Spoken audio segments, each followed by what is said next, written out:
Good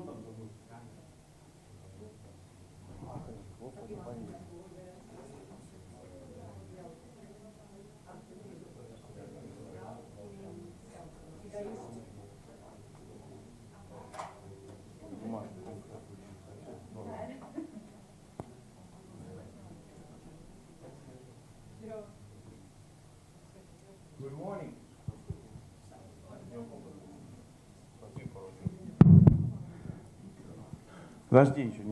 Good morning, everyone. Welcome to Finland for those who arrived today, and very welcome for those who arrived a little bit earlier.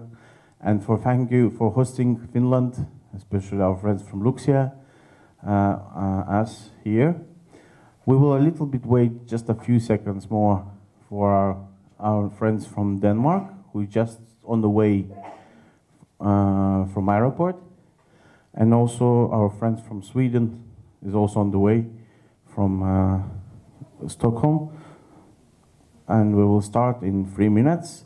But before you will have an opportunity to get on Wi-Fi, because we will be quite interactive as well. So this is the password, and try find out Scandic Meeting or Scandic Easy.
Okay, so we will just wait, but I will explain you a little bit about the program, what we'll be having today.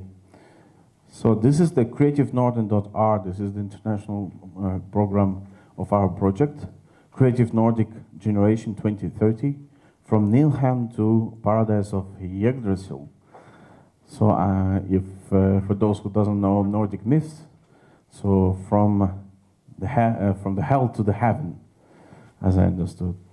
So the project, it's international cooperation, the goal of which is to raise the children's interest and participation and contribution to development of cultural and artistic creativity through the partnership between Nordic countries, especially from Norway, Sweden, Denmark, and Finland, but also to support sustainable development goals and to discuss the narratives of culture in these aspects.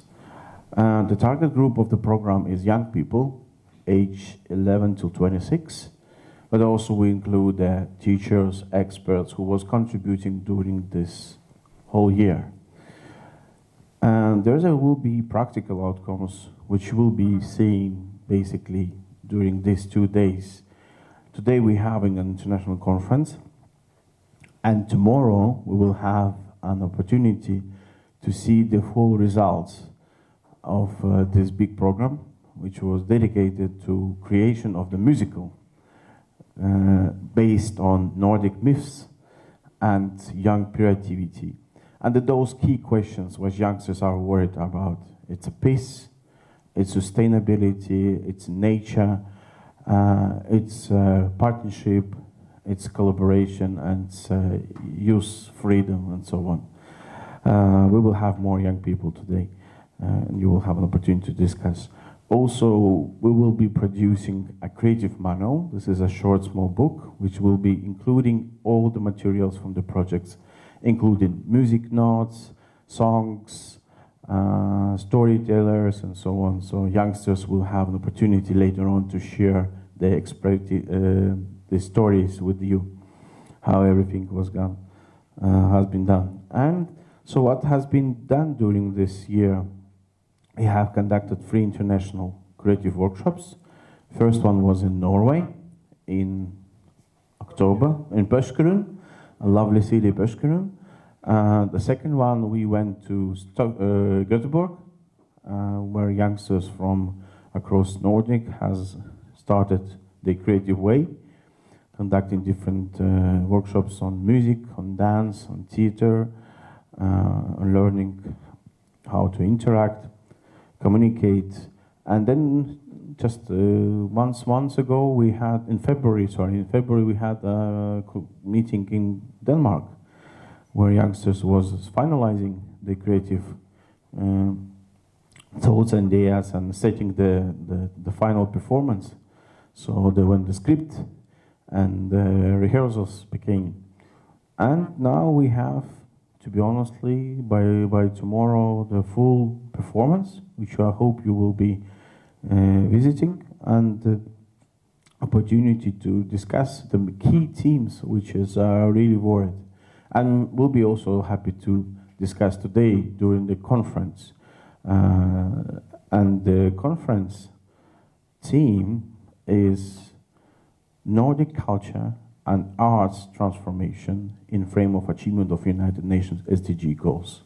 So the United Nations SDG goals is a huge topic, which includes 17 different themes.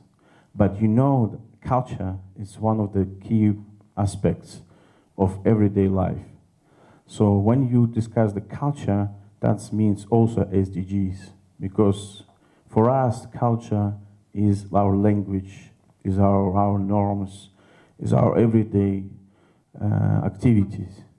Between youngsters, it's also how they, because they have own culture, and we'll be really interested to discuss these issues. Okay. So on behalf of the organizers, I would like to say very welcome for this conference, and I really hope for fruitful discussions today. We will have a keynote speech, we'll have panel discussions, working groups, and then we will have also some World Cafe. So I would like to pass the floor and the mic to our very great friend and one of the driving forces of this project, Morten Hagevik from Porsgrunn, Norway, Porsgrunn Culture School. Thank you. Can you use that? Yes, okay. Is it possible to turn down the light? Just some technical issues first, so just relax. To fix this. Oh, yes. Sorry.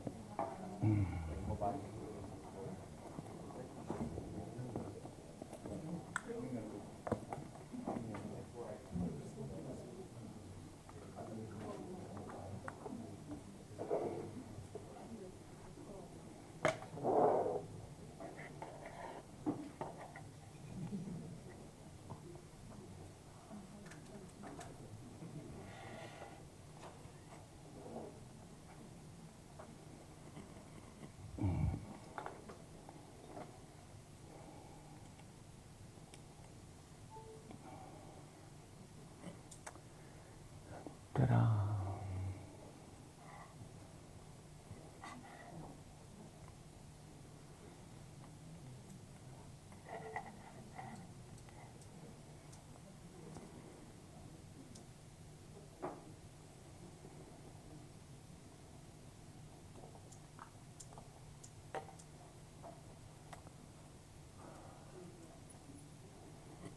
Good. There we are. Yes, that was really loud. Good morning, everyone. It's always interesting when you are planning to talk to people, which you know what, some of them, I know some of you and I met some of you before, but a lot of you I never met. I've seen your names and I have a fantasy about who you are and what you want to hear this early morning for some of us. So I have been, dear Vasily, a bit naughty. I'm going to talk about what you saw in the program, but not all of it are going to be the title of the thing. So, once upon a time, what a wonderful sentence. Think of that, once upon a time. Something happened, something in my life, something in our history, once upon a time. A lot of fairy tales starts like this. And once upon a time, we have all asked ourselves, silent or out loud, this question: who am I? Who am I? I know my name, I know where I was born, but who am I inside? And sometimes we have to search for the answers, not only inside ourselves, but we have to search for an answer outside ourselves. Once upon a time. So who am I?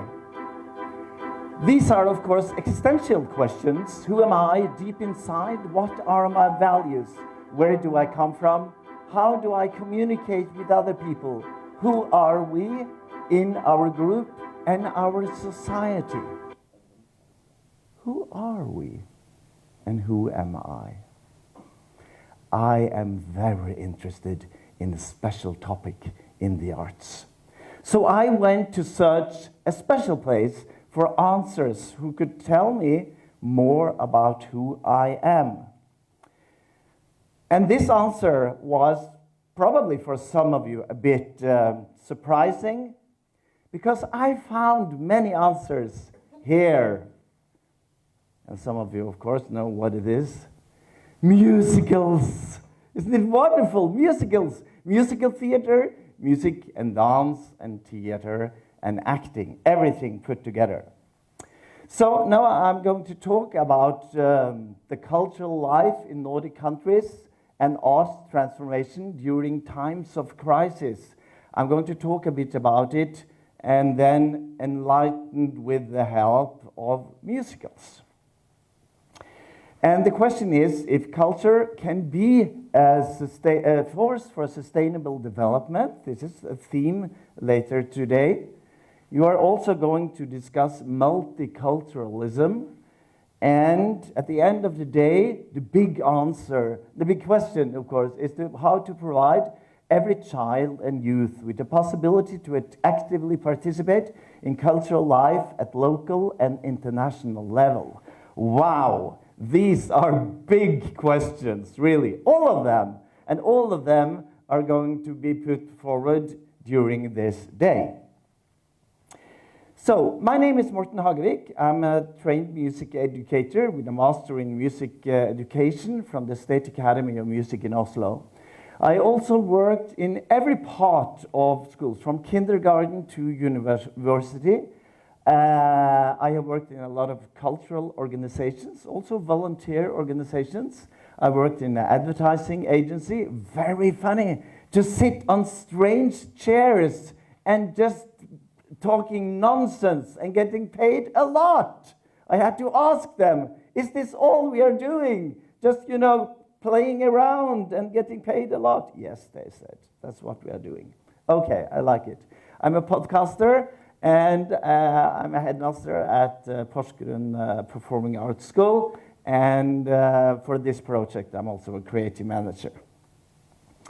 So there is a common denominator, gemensam nämnare, fellesnämnare, yne ni metaya eller yte ni mita eya. Was that some part good? Something like that.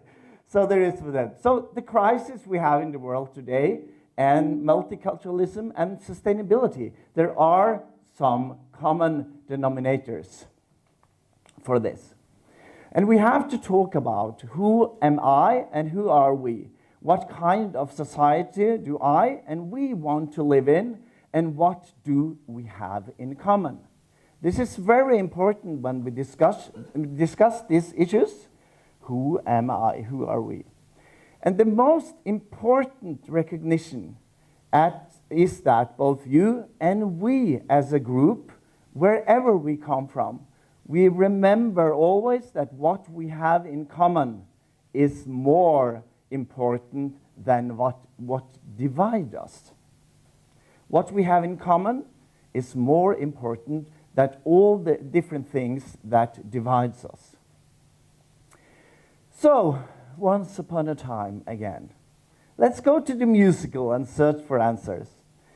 What you heard in the beginning was the opening prologue from a musical called Into the Woods, written by an American playwright and composer whose name is Stephen Sondheim. And it begins approximately like this. Is it possible to turn down the light in this part of the, perhaps so you can see the pictures more? So here we have a lot of fairy tales brought together.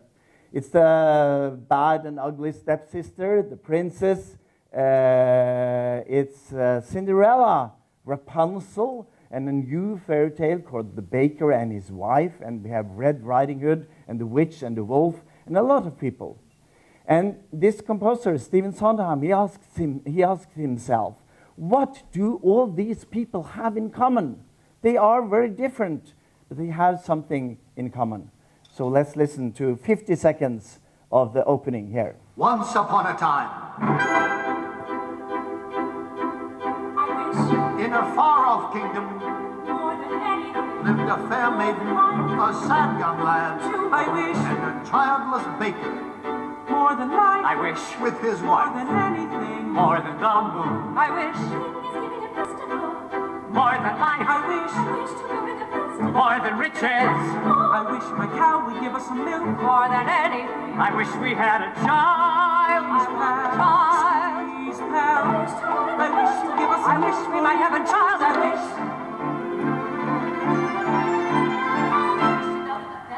The poor girl's mother had died.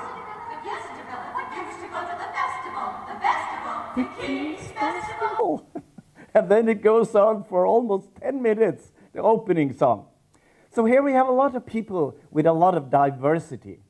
But already in the opening for the musical, we understand that they all have something in common. They have a wish, they have a quest, they have something.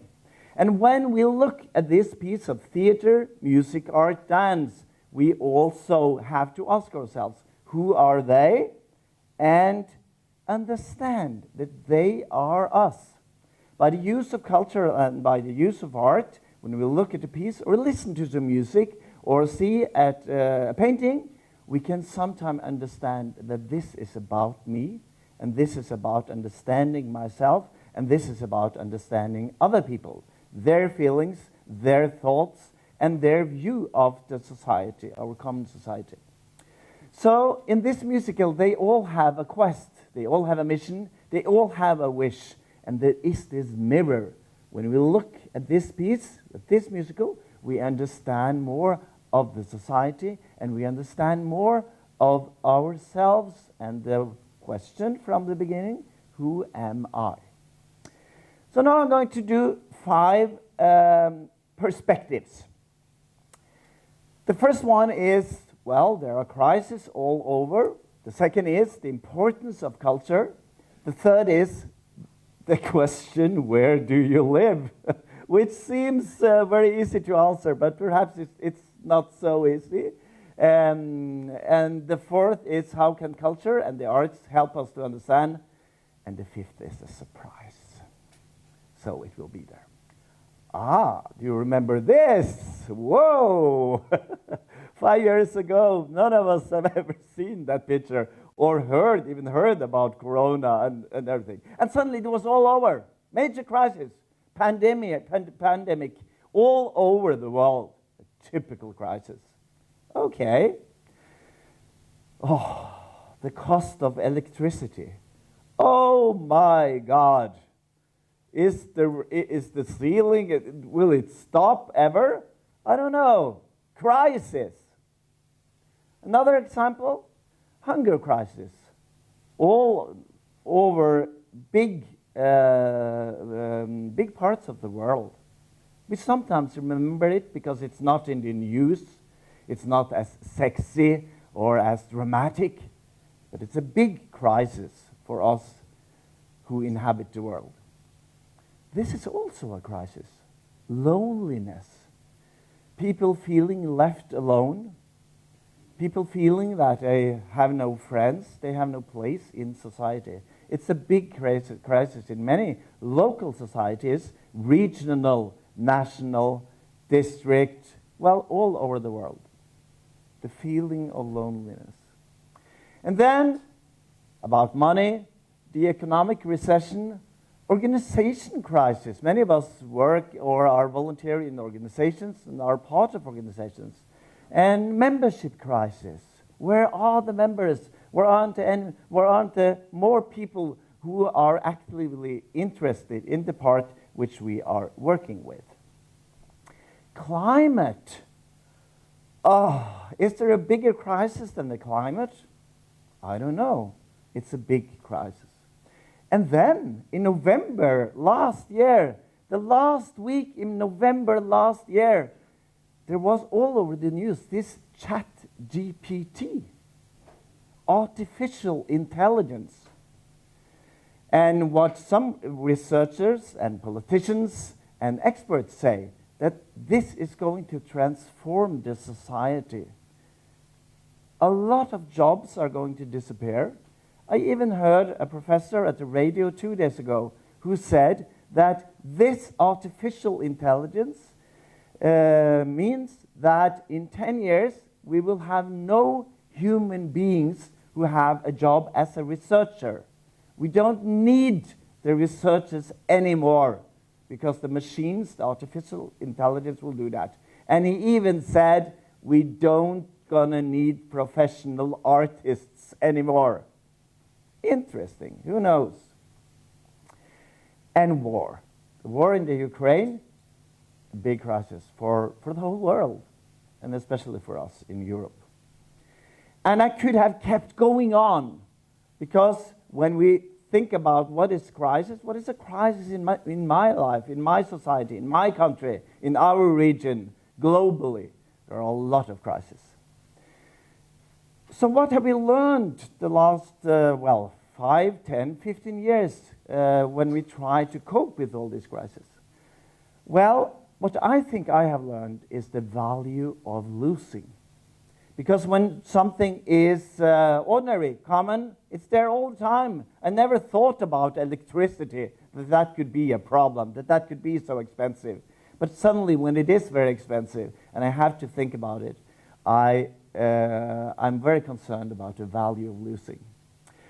I also learned the value of cooperation, the value of working together to solve a common goal. And this value of cooperation and working together is one of the most important learnings during this crisis the last years. So, I was asked to talk about this, the cultural life in the Nordic countries, blah, blah, blah. But this is not only about the Nordic countries or the Baltic countries and our region of the world. All these crises, which we now saw the pictures of, are global crises. So it's connected to everyone, not only me, not only you, not only your table, not only you back there. It's not your fault. Perhaps it is, but not only. It's everyone in this room, in this region, here in Finland, in Scandinavia, in the Nordic countries, in the Baltic, in our region of the world, and so on. So, the world. And Patrick Moore, who's the director of the Andy Warhol Museum, they did the interview with him some time ago, and I want to just read this quote of him for you.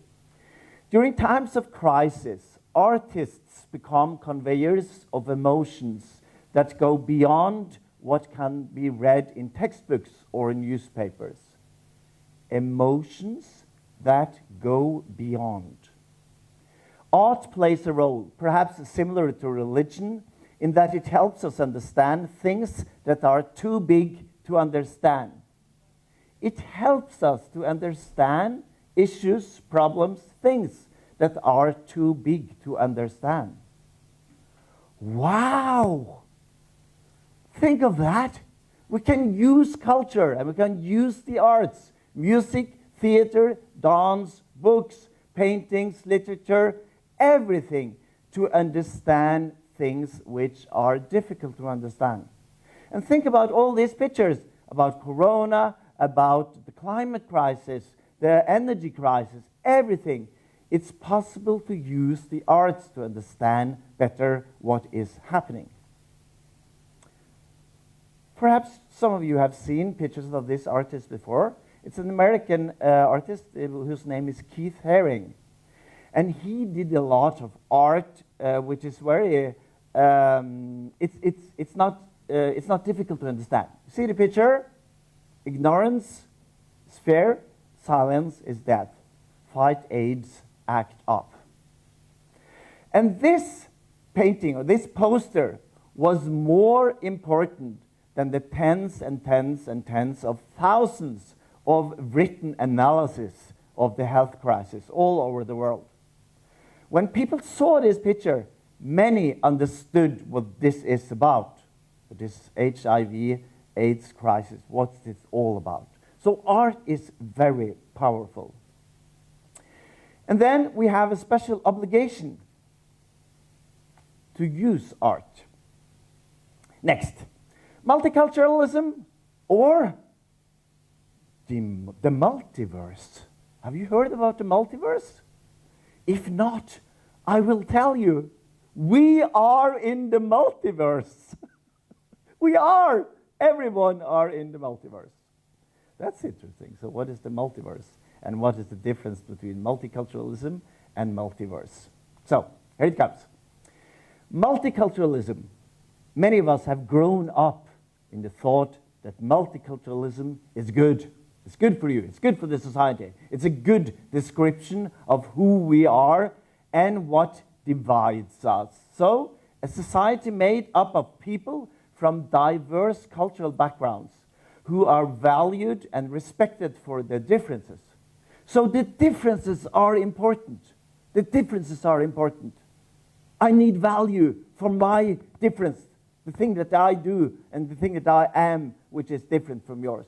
It recognizes the importance of diversity and cultural identity while promoting social cohesion and integration.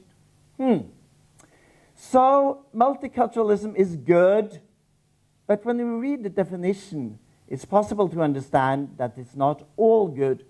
We have to think very thoroughly about this, this expression and what it means and how it, in what part it depends, in which way it depends on how we ask the question, who am I and who are you and who are we as a society?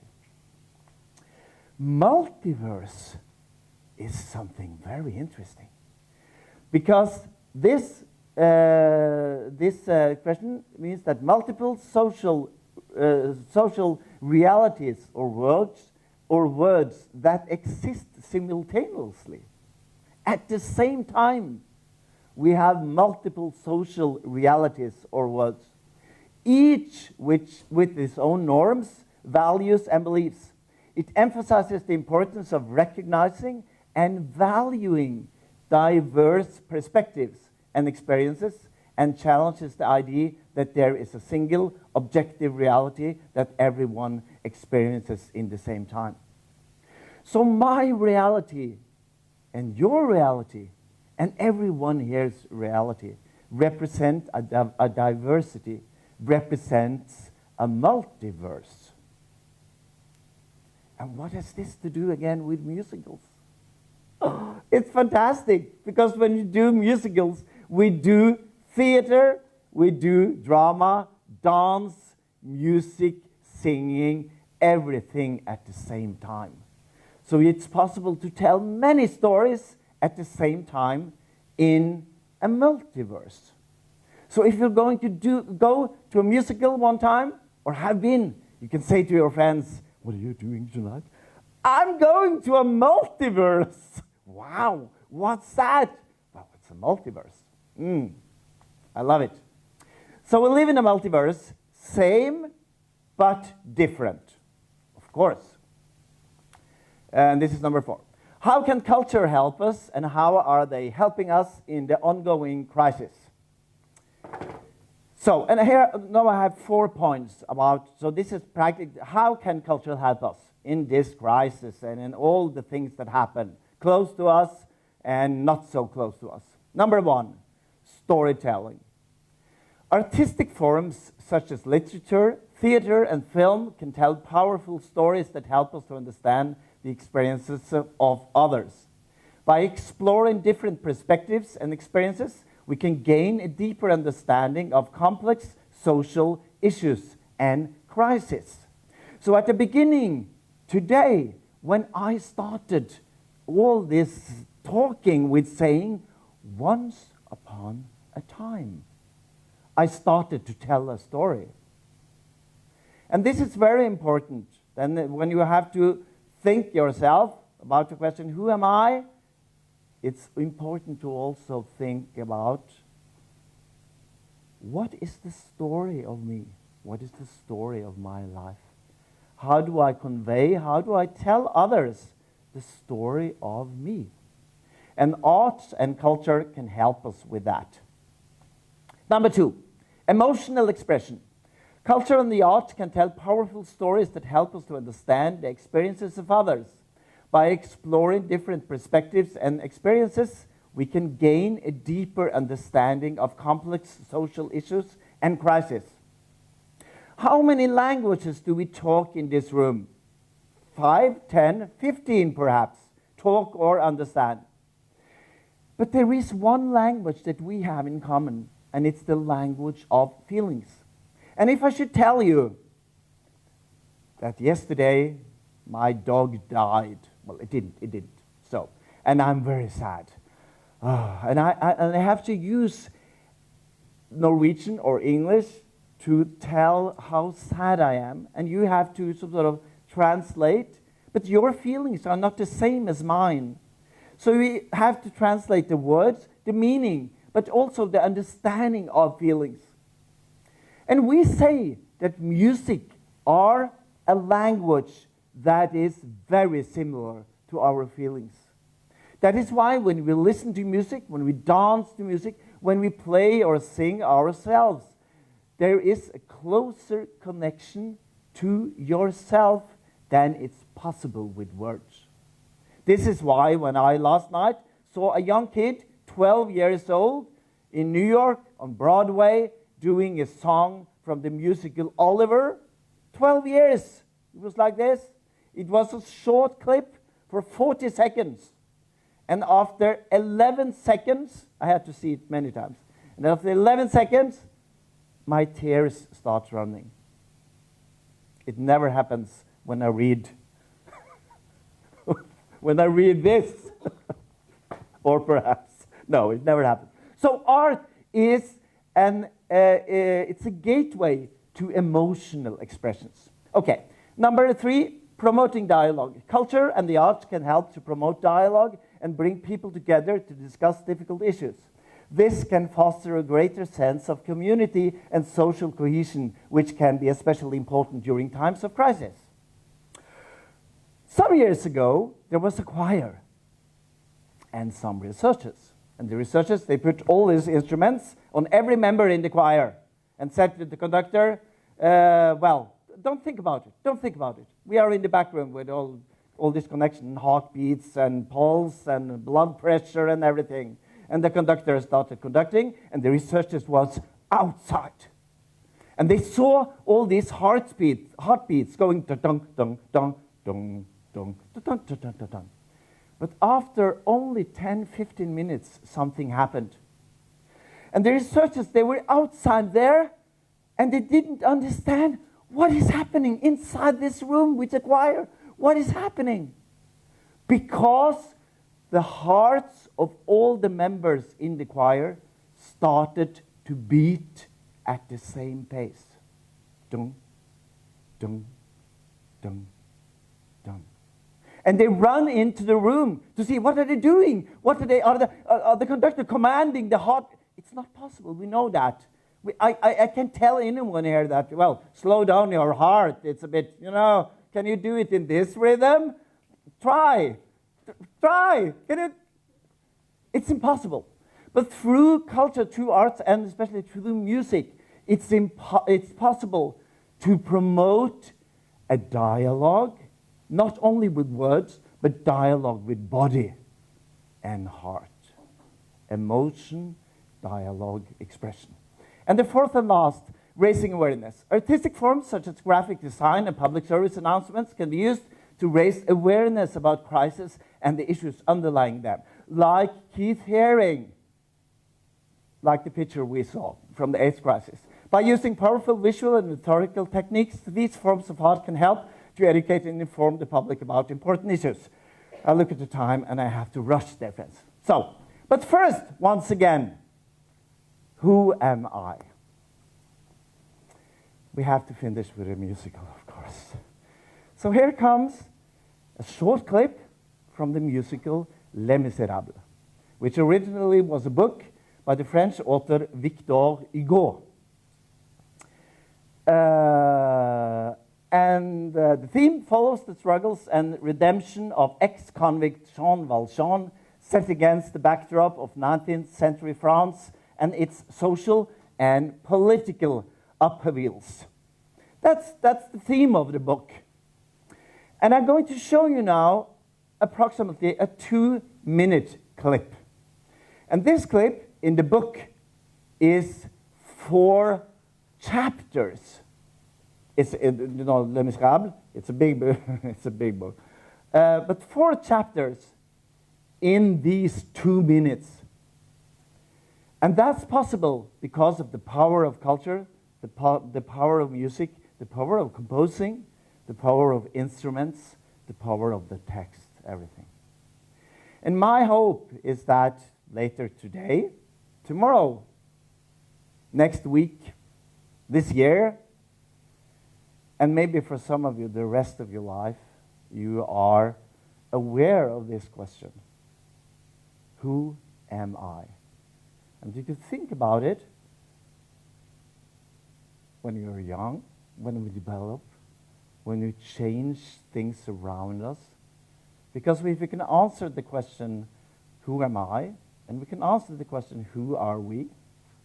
If we are aware that we are in a multiverse of diversity, and that there are more things that unite us than divide us, it could be possible to find the solutions for many of these crises.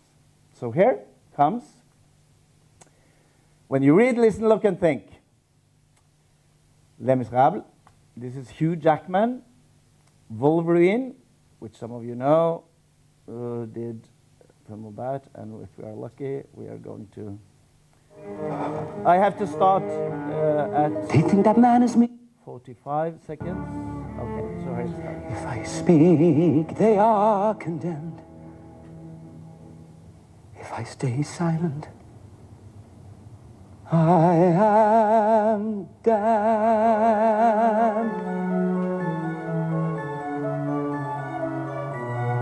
Who am I? Can I condemn this man to slavery? Pretend I do not feel his agony. This innocent who bears my face, who goes to judgment in my place. Who am I? Can I conceal myself forevermore? Pretend I'm not the man I was before. And must my name until I die be no more than an alibi? Must I lie? How can I ever face my fellow men? How can I ever face myself again? My soul belongs to God, I know. I made that bargain long ago. He gave me hope when hope was gone. He gave me strength to journey on. Who am I? Who am I?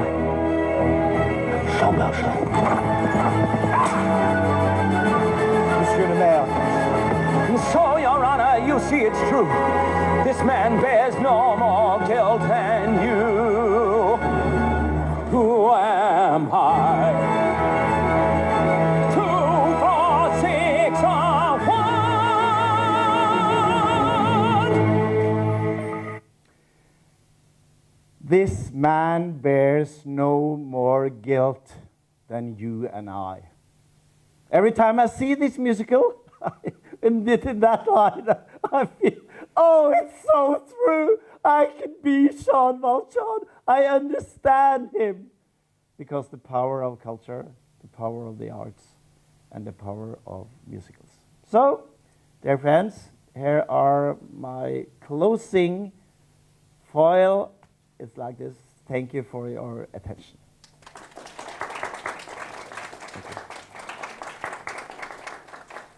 Yes. And my email, if you want to discuss or ask me of something, I'm available. Yes.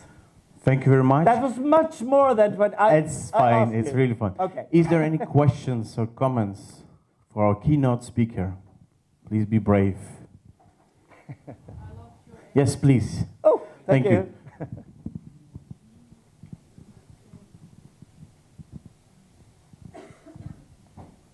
I was so curious, what did the choir do that made the heartbeat go the same way? Was it just that they sang together? Yeah. Yeah, that was... They haven't trained on that. And there is a famous rock artist in Norway which was interviewed in one of the newspapers. So the heading for that article was, "Oh shit!" It's powerful stuff. And they have done it many times. And they don't quite know what happens. But there is some mechanisms in music and doing music that makes our hearts beat at the same time. Yes. First of all, thank you for the wonderful presentation. Thank you. You can really feel that you have a way to articulate yourself, but also a passion for what you do. So I'm curious about what made you, what raised your interests in that type of art and drama and theater and musicals, like in general? Well, maybe it's a big question. Yeah, it's a big question. So the short answer for that is that I was lucky. I had parents which were interested in introducing me to music through school bands, skolekorps, and literature and art, whatever. So I was very lucky for that. I was lucky with my teachers in first and second and third grade in kindergarten, I was lucky that I was together with people who were interested in the same issues as myself. I sucked in sport. I could never do any sport, and when we had swimming, I was the last one who was selected. And everyone said, "No, no, no, not Morten. No, no, no." You're hopeless.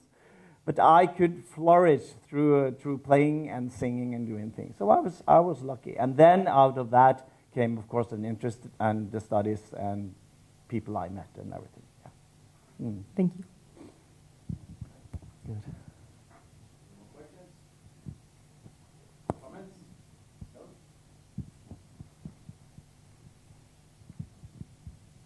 Thank you for your great presentation. What a energyful presentation. Thank you. You asked at the beginning, who am I? Was it like that? Yeah. Are you like we saw you, like very full of energy and and waving your hands and Yeah. you had this passion all the time with you. Are you like that? Yes. If you ask my boyfriend, he would say it's a bit exhausting sometimes. Yes, I am. So lucky or genes or I don't know. But of course it's important to have the passion. And as I told you, I worked for so many years with with kids, with children. And children don't have all these filters that we have as grown-ups. So if they like something, it's immediate. It's immediate. And the other way, if they hate or detest something in my music lessons, I see it at once. And that gives me energy. Working with kids, working with young people, working with, well, in 2 weeks I'm going to start to conduct a choir for dementia, people with dementia. And I'm both looking forward to it and very anxious about it because I think I'm going to cry a lot. Going to cry a lot, yeah. So, but yeah, it's me. Yeah. Thank you. Thank you.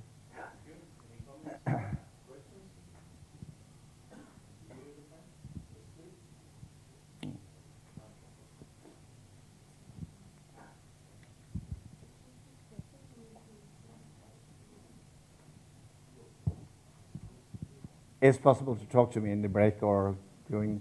We will be working with the theater performance the rest of the day and all day tomorrow, but send me a mail or something, and I will answer. So Morten, I know you have a little bit of time right now. My question for you is like, have you found yourself, or like, do you answer some of these questions that you have asked us today? Yes and no. Because now I learned just a few weeks ago that I have a time limit at my work at the cultural school.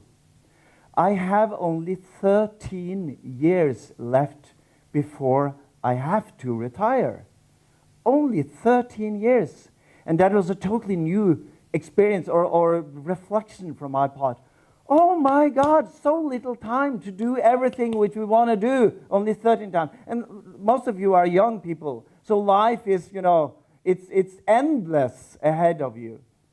And I will be 58 years this summer in August, and I'm thinking, oh, there's so little time. And connecting to that thought, I had to revise some of my thoughts about who am I and who am I in society, and thought, I got a new boyfriend. I'm getting married this summer in July. That, of course, makes you ask some questions about who am I. We had a dog. It makes us ask questions about who am I and this dog, which I love. So the life. I have a friend who said that life isn't for pussies. Life is serious stuff. So it's not like when I was 18 I had all. Well, that's not true. When I was 17, 16, 18, I thought I had all the answers. But as I get older, I get more and more questions and less answers. That was a surprise. Yes. Thank you.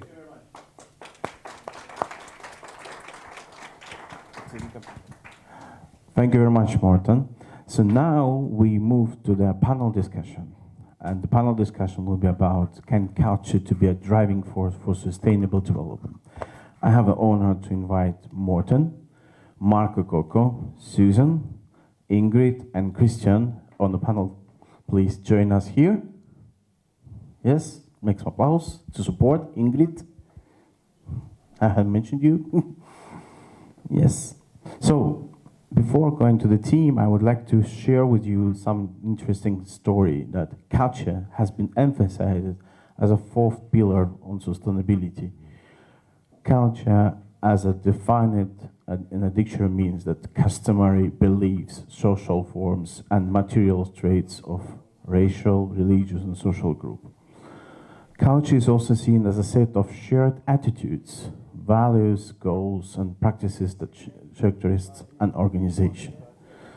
Culture is an important means to measure how values, behaviors, and beliefs influence the inclusiveness, openness, and cohesion of society. Also, culture creates the thread that keeps an organization or society together and also gives the people an idea how to operate in an environment.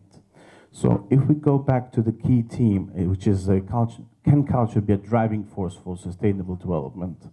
We will start from the youngsters. And Christian, you as a social environmental professional, studies climate issues, environmental questions. From your perspective, how culture could be interrelated with environmental questions, and will be culture already a driving force?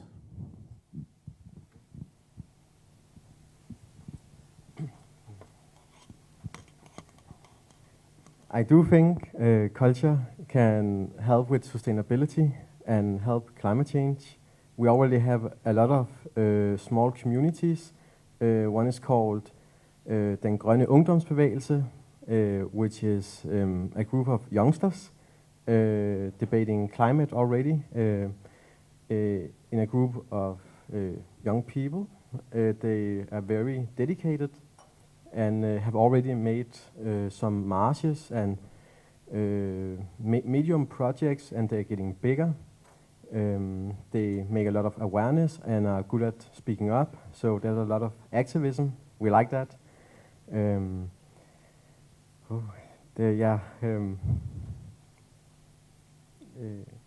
we have more questions? Okay, so Ingrid, your turn. I agree with this statement, because I think that culture is already connected with all parts of our lives, and it can help to make other thinking about the same climate changes. For example, some summers, like Sami from Sweden or northern part of Norway, they speak a lot of this topic because they have, reindeers, so which should eat a lot of grass, but because of climate changes, it's less and less opportunities for them. Thank you. Susan, what is your opinion about that? I think we missed out on presentation, I guess, because I see a lot of faces I don't know this time. A lot of you I know. But I'm Susanne from Göteborg, Sweden, and I work at Burgården Gymnasium, which is a vocational school with a high percentage of immigrants at the school, like 90%. And I feel that their culture is made invisible a lot. So we talk about Swedish culture or Nordic culture or European culture, but our students, they don't come from those countries. So, and I think they just celebrated Eid in our city, and they put the national test in English on the same day as many families had their celebration, which I thought was so stupid. They could have moved it just one day or 1 week, and it wouldn't have been a problem.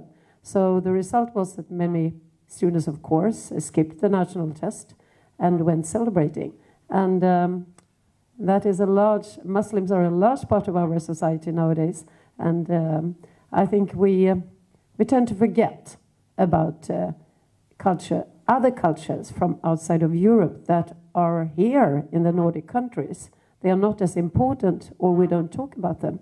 We seldom go to a theater performance that is, of Arabic origin or any other origin. And I think we have to think about that. We forget that perspective. And as long as we do it, the society will not be sustainable. Thank you, Susan. Morten? Thank you. You have heard you have heard me speaking for 45 minutes already, but I think I want to ask you, Susanne, about this what do we mean about culture, or what do we think about when we use the word or the phrase culture?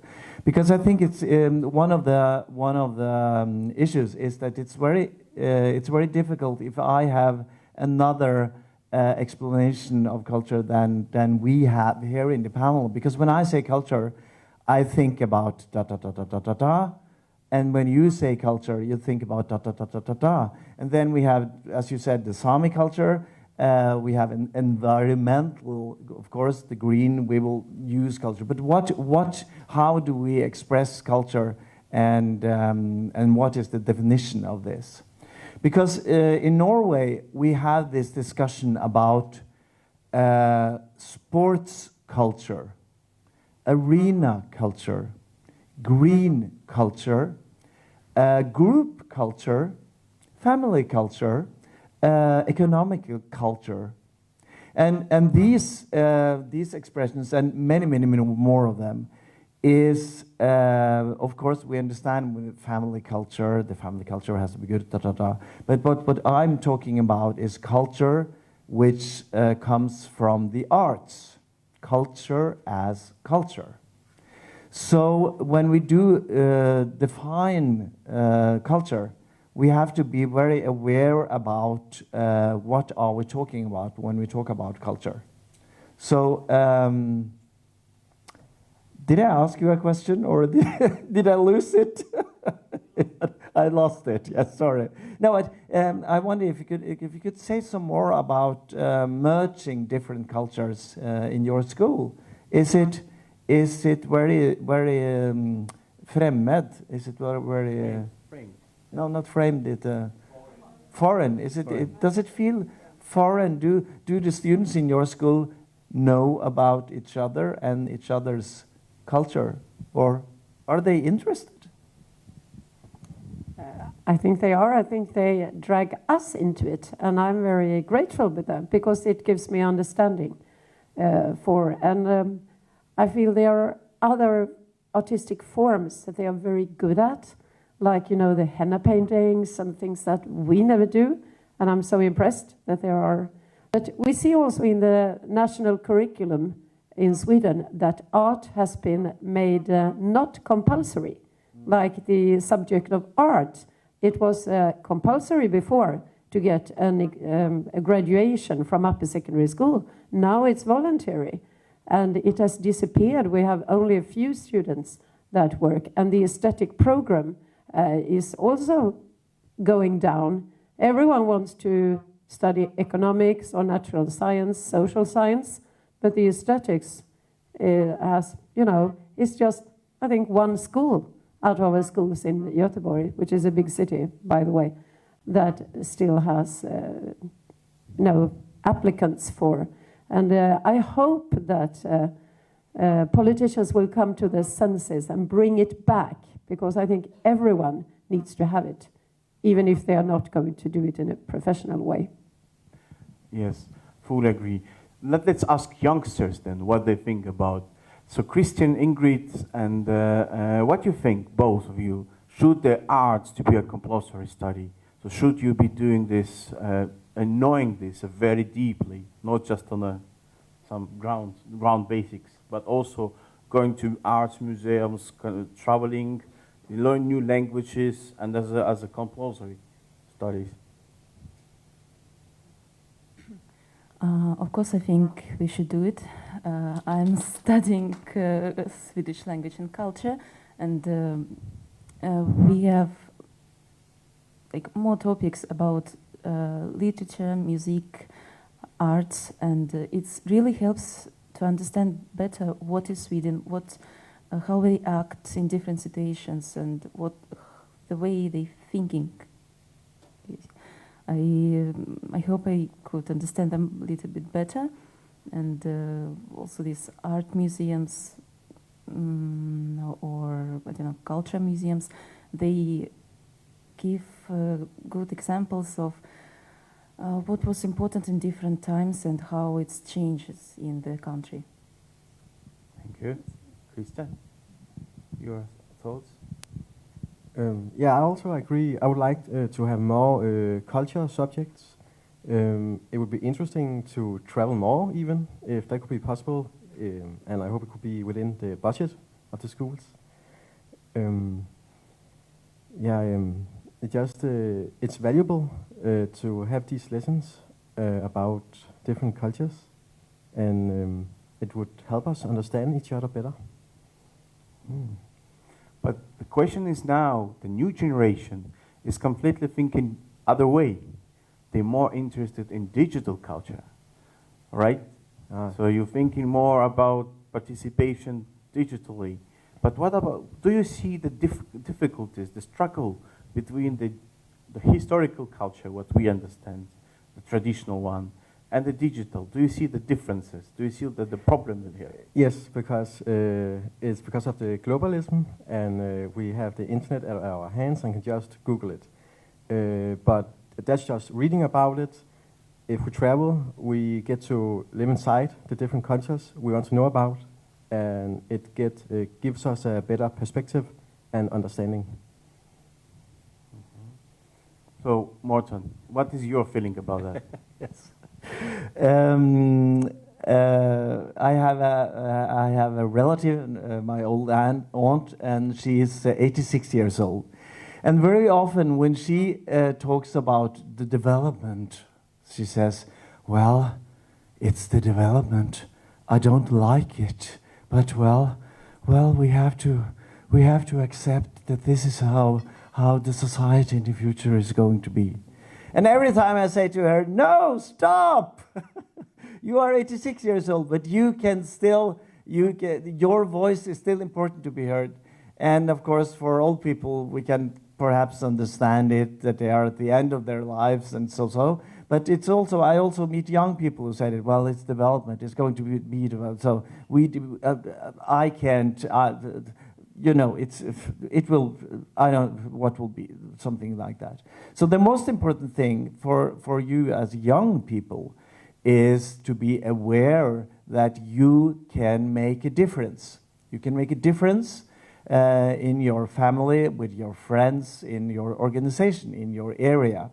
And if we are not satisfied with the development, we have to do something about it.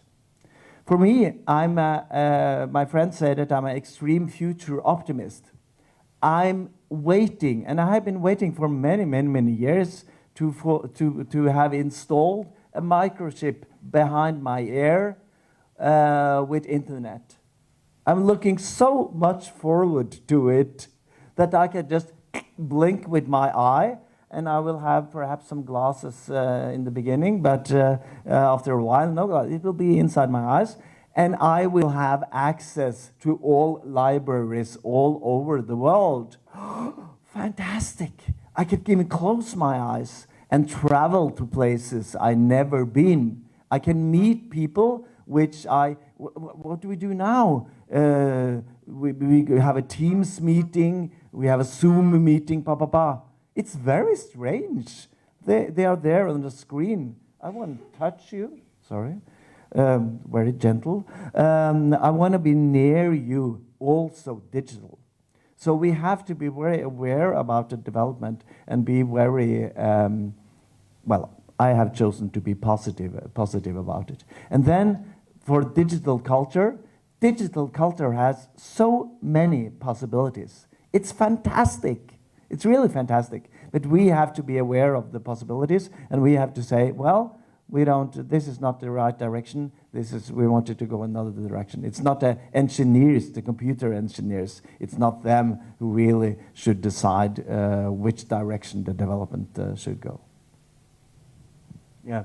So when we talk about culture, we also talk about multiculturalism, identity, diversity, empathy, and all of the things we learn in the school, in the culture school or primary school.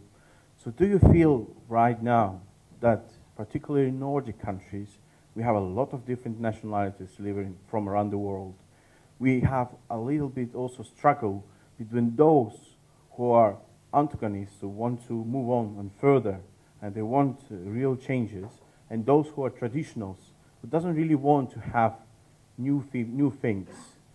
And from your perception as a students, as a teachers, what do you feel there could be a solution for bringing diversity at the heart of all of the members of the society, and to understand that we have to respect each other, wherever you are come from and whatever is your language, but at the same time to keep and preserve and develop Nordic culture as a basic of our common welfare room. Susan, what is your perception? Do you see the problems as a teacher at the school? Does youngsters from migrant background has the challenges of accepting Nordic culture? Do they know really about Nordic myths, Nordic languages, literature?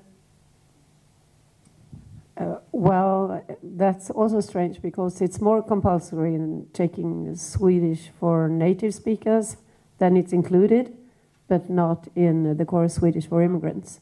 So, of course, they may miss out, but I think we have to learn how to live side by side. But I think you have probably heard about the cutbacks in Sweden in education, which is part of right-wing policy right now, that we will, and the first thing we cut down on is study visits, visits to theaters. They are all, I had one colleague who wanted to invite an author and it cost something like 500 euros and she was denied. No, we will not pay for it. And it's the same going to university. You get credit points, extra credit points, if you read the higher course in mathematics or English. But no one gives you any credit points for music, arts, photography, take film courses.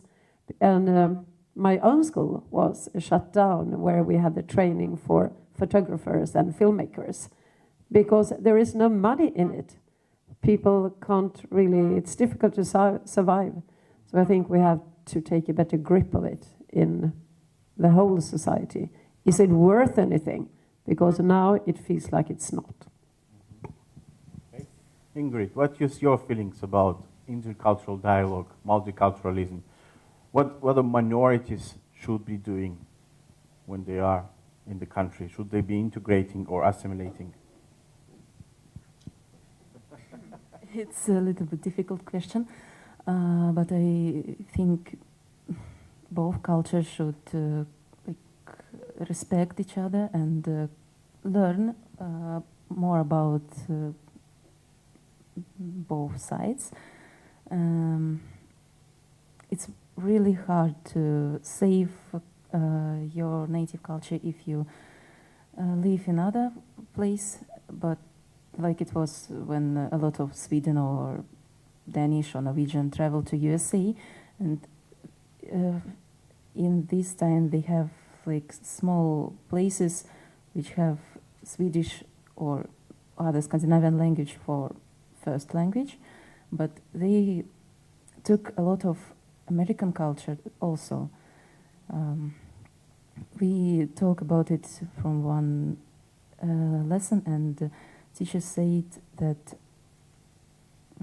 it is unique. It was unique situation because they could save this tradition that they took from the motherland. Okay, Christian, you as a multicultural person, what do you feel? Do you feel any problems within society, with your school? No, I haven't seen, but I think there is, because we're talking about it. And I would like there to be events held by the communes in our countries. They could make a cultural dinner party, and we can taste each other's dishes and just talk to each other and get a better understanding. I would like that.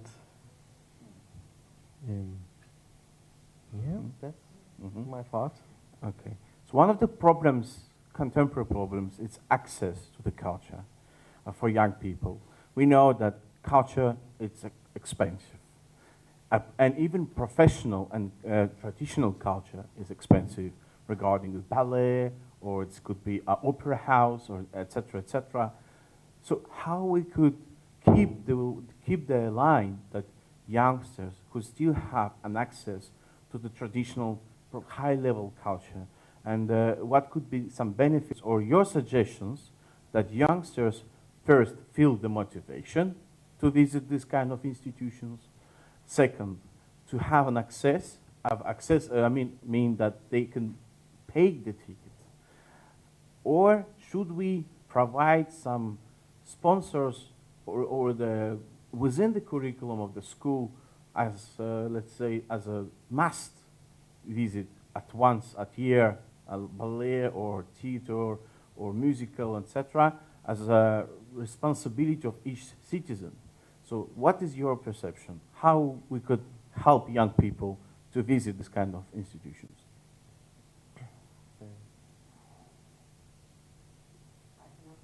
Yeah, I need to.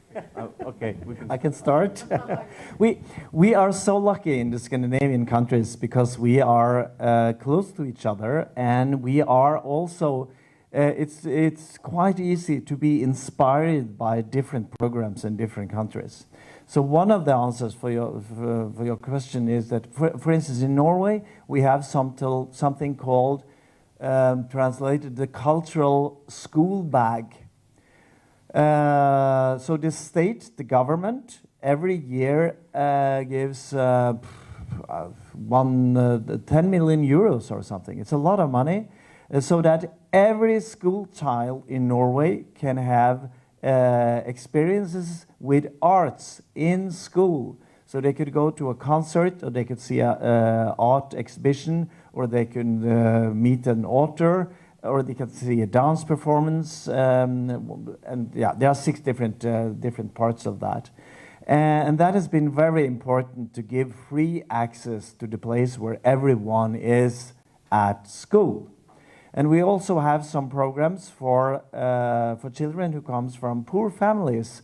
So that, for instance, in our school, they don't pay so much, or they don't pay at all to be pupils at our cultural school. So there are programs and there are possibilities that could be that we could inspire each other in the Nordic countries. Look, what are they doing in Sweden? What are they doing in Norway? What are we doing in Denmark? And which program works? Yeah. Well, that is Norway. It's a rich country. They have their oil. In Sweden, all that has been taken away. We have no money set aside. We used to have it years ago, but it has disappeared. All the museums in our city were open to all students under the age of 18 for free. That has also been taken away. They have to charge you now. So, and I think it's a shame, because when I took my students to certain museums, I heard from them later they took their whole families there because they could come for free. So unfortunately, that is also part of the economic crisis. But I think money set aside for those purposes are necessary. Yeah. Ingrid, what is your feelings about that? How to motivate young people to visit cultural institutions, even those which are free, but the youngsters not staying, they're staying with the computer, some games and so on. So how to take you out on the streets and the museums? Yeah, the biggest problem that we have now, films with perfect special effects, and in theater we can see it, but I think that see it in theater, it's better for me. You can see how actors doing it. They feelings and how they love their work. We have we should visit once a month theater or opera or something like that. In Tartu we have opportunities to do it, because as students we have discounts, so tickets was like 8 or 10 euro, or 20 or 25, and it depends also from culture and how parents did with children. So when you was child and your mom or dad to take you to theater when there was, for example, Nutcracker Ballad. So you know how act there. Maybe other youngs are a little bit shy because they don't know how it should be there. Because of that, they don't want to go and see something new than cinema and films. So you mentioned very important question like behavior and habits of young people. So basically the question is also about how the children has been raised in the families and the environment around them. So that environment could provide some additional support for their habits in the future to visit cultural institutions, not to spend the money on something illegal or with bad attitudes, but something which will provide you a better benefits for the future. So, Christian, going back to you. So, from your perspective, as a student, what improves young people access to the classical, traditional, let's say, culture? What will motivate you or your friends to visit, let's say, theater? And when you last time visited theater? Oh.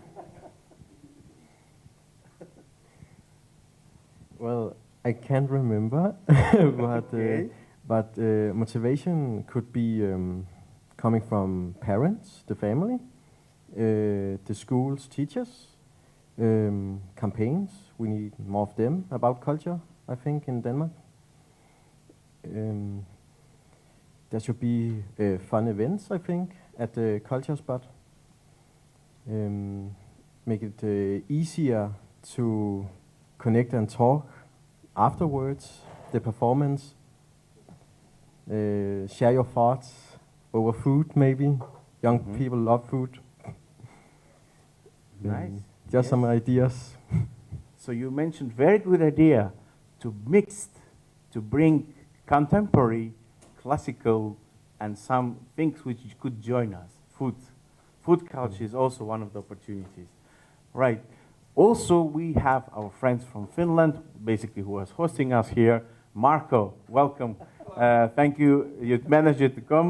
The driving way was quite a little bit long, but it's fine. Marco, so we've been discussing the key challenges, to be honestly, which connects with sustainability of the culture, of Nordic culture. We discussed a little bit about environmental impact, about culture, access of young people to the culture. From your perspective as a theater person, what is the main challenge right now, you as a professional theater person, and you see that youngsters are a little bit far from theater, what in this perspective could be? And what we have to change in policies, maybe in education, in terms of youth participation in the culture? Well, let's see. Well, the idea that youth are far from theatre, I don't agree. The idea of youth going to theatre, I don't think it's never been kind of a cool thing to do. It's been a thing that youth are kind of forced to do in school, which is why they think of it as a bother. It's the same with reading a book. You're forced to read a book in school when you're in the right course, and therefore it is a bother. Concerning theatre as a hobby, nothing much has changed except for the obvious part of the pandemic. But the amount of children and youth going to theatre classes has practically been restored after the worst pandemic.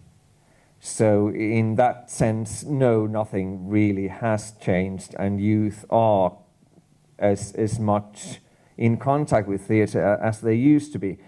However, obviously things could be better, and they are going for the better even as we speak. because theatres around Finland and probably around the world have kind of understood the potential that youth have, because they are in the stream of international culture, because everybody's connected to everybody all the time, like the lovely young girl looking at her phone now. Yeah, you. It's okay. So kind of what theatre does as an art form is that it lives in the moment. In order to live in the moment, they need people who are in the moment, who understand where things are going. I'm old. I have no idea what's going on. I mean, I have a view. I have points of view. I have attitudes. But if you ask me where the world will be in 5 years, I don't give a shit, to be quite frank, because I'm not there. Well, obviously I will be there, but I'm not responsible for that as much as you lot are and will be. Therefore, I personally think that you should be the people responsible at this hour for things that will happen in 5 years. Which is why you should be making decisions. You should be making art. You should be making theatre, telling us how things are, how things will be in the future.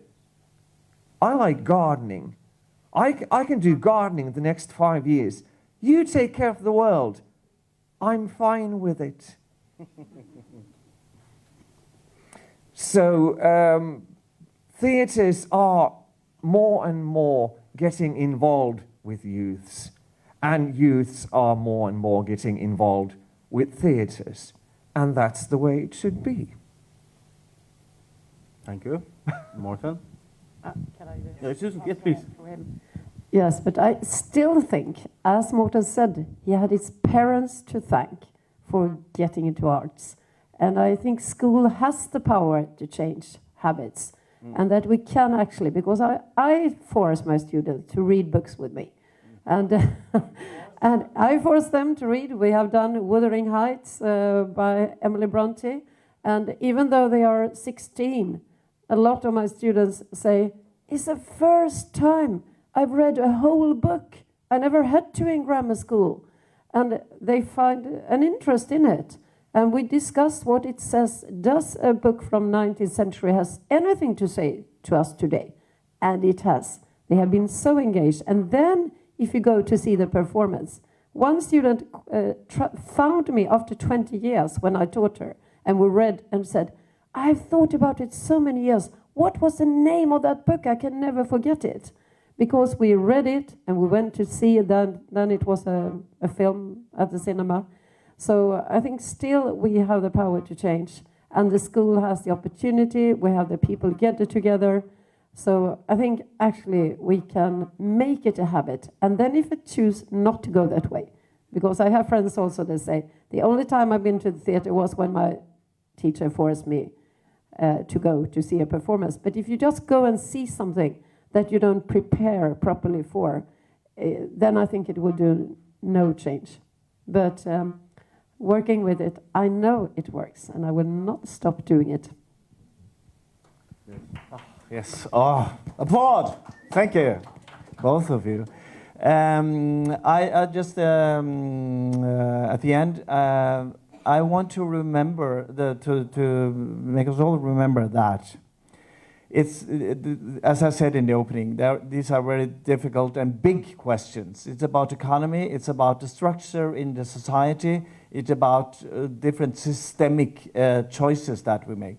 But it is about you and me as individuals. And it's about the personal meeting and the personal reflection of what is important to me What is important to me? And connected to the arts and culture, what do I bring with me? What do I have in my heart, in my mind? What do I got from school, from my parents, from my grandparents, from my culture? What is it? In Norway, we have a project called Fargespill, a color kaleidoscope or whatever. And they go out, they have project in many schools now, and the purpose of this program is to acknowledge the things that children bring with them. And one of the leaders of this program, he told me once that what I do is that I go and young people in many schools in Norway come from all over the world, from different culture, have different backgrounds. And he told me that what he does is that he asks the young people, the children, can you sing the song from your culture, which is about a sheep? Because he discovered that all over the world, in so many countries, we have a children's song about sheep. In Norway, it's Bæ, bæ, lille lam, har du noe ull? Ja, ja, kjære barn, jeg er kroppen full. And when they collect all these songs, the children, they experience that I have something which is important. I know something which is unique, and I can share it with the other children. And suddenly you are lifted up with the knowledge and with the power of this knowledge. And then we can make change happen. Because my parents, their generation and our generation, we have really fucked the world. We have done our best, sometimes it's to destroy everything. So I so totally agree that we should make a revolution or something. We should, from Monday on, we should change the parliament and kick out all the old people and everything. We should, because it's your future, and that's the most important thing, I think. Thank you. Yeah. To summarizing the panel discussion, I'm fully agree with you. We have to use a cross-sectoral approach when we do the arts and culture by using this circular economy, environmental questions, because all is now right now in the top agenda. We have to use also digital tools as an opportunity to be with young people, to go and use this, to be honestly, quite innovative approach.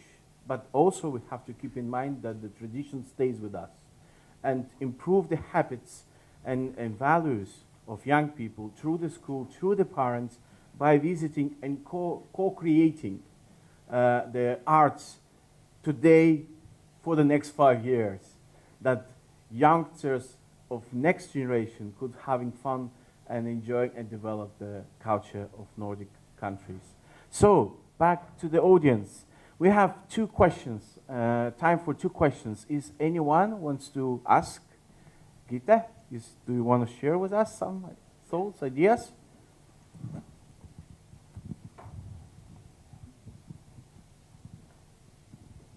Thank you. My name is Gitte Gry, and I'm from Denmark. And this is the first time that we're actually in this program. Yeah, we were hosting the last one in Denmark. We are a team of young people who are doing theater when they are taking their gymnasium in Denmark. And that's a new thing we have started in Denmark. It's 10 years old.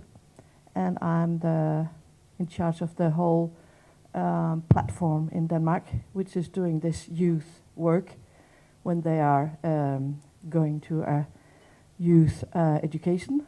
And they can take this talent theater work or workshop. It's not a workshop, it's a project for 3 years. So my students is together with me in 3 years. I can tell that in Denmark we also have the same thing as Norway have. It's not so big, but we took the idea from Norway. And that's what I think we should think of, that when we are together here, it's also about learning how things can work, not what is not working. Because I know culture have always been expensive for some people. But there's some kids young people, old people, like myself, I cannot live without doing my work, my culture work. I'm an artist, and I have always been that.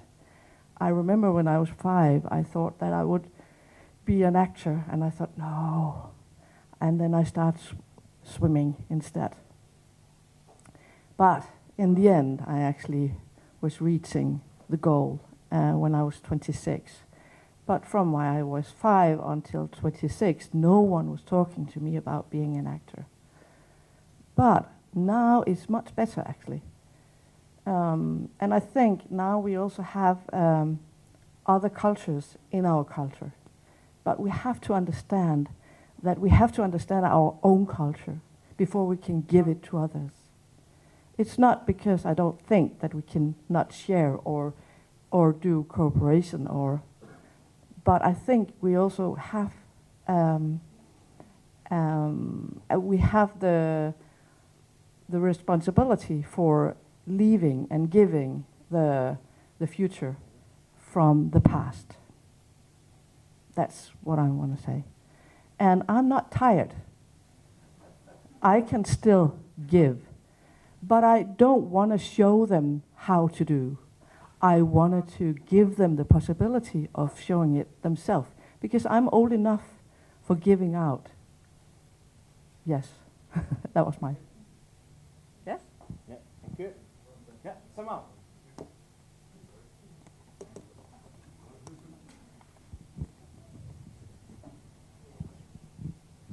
So my question is, with art and culture and communities that support arts, do we have any ideas how arts can also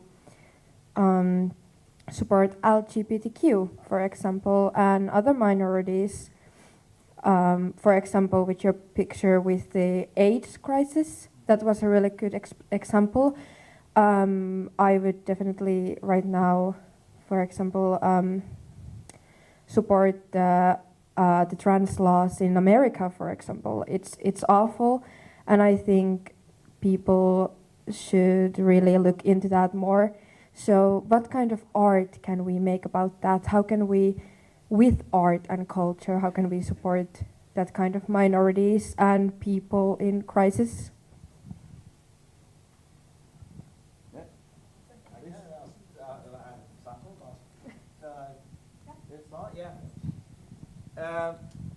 One of my best friends, he's a drag queen, or he's an actor, or both.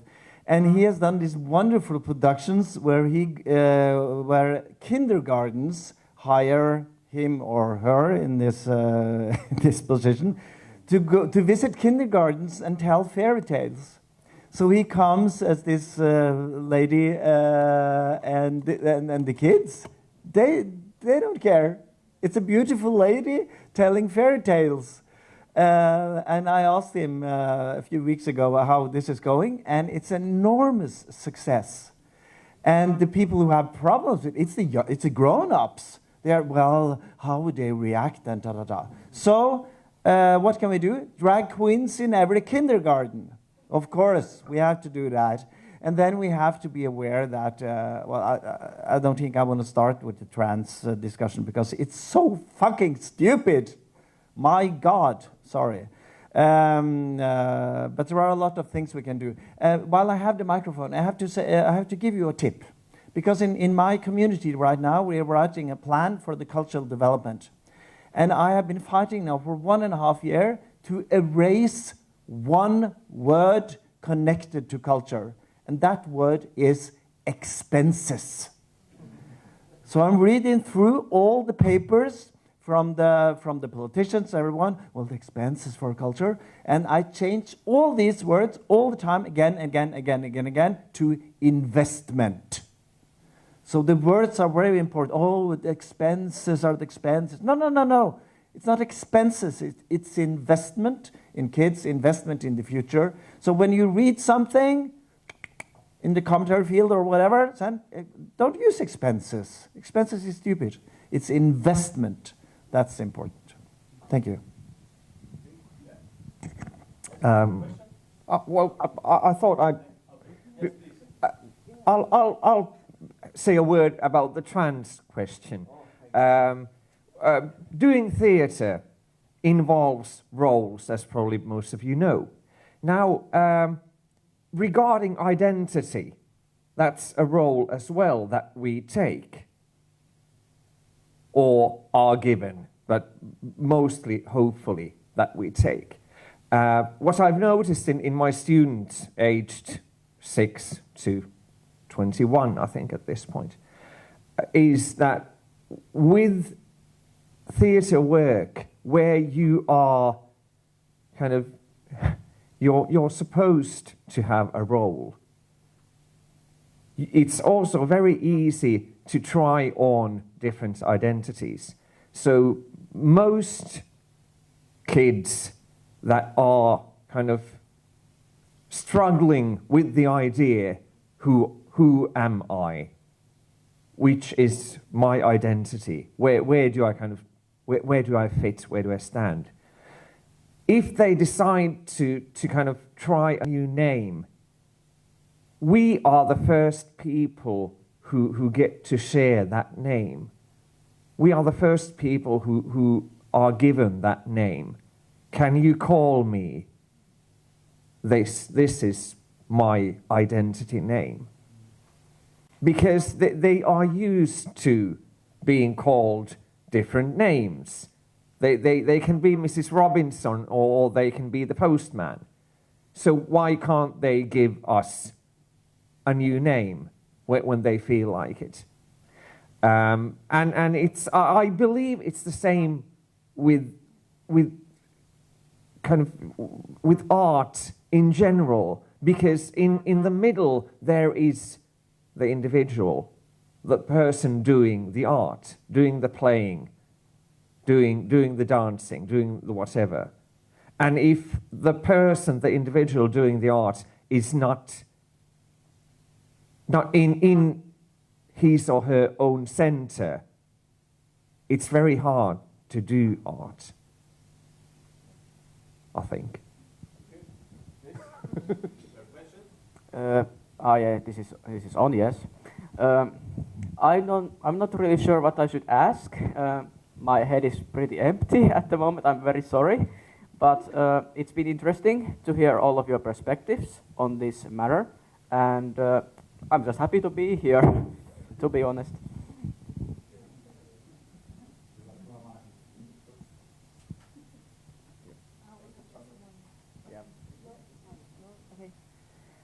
Hi, I'm here.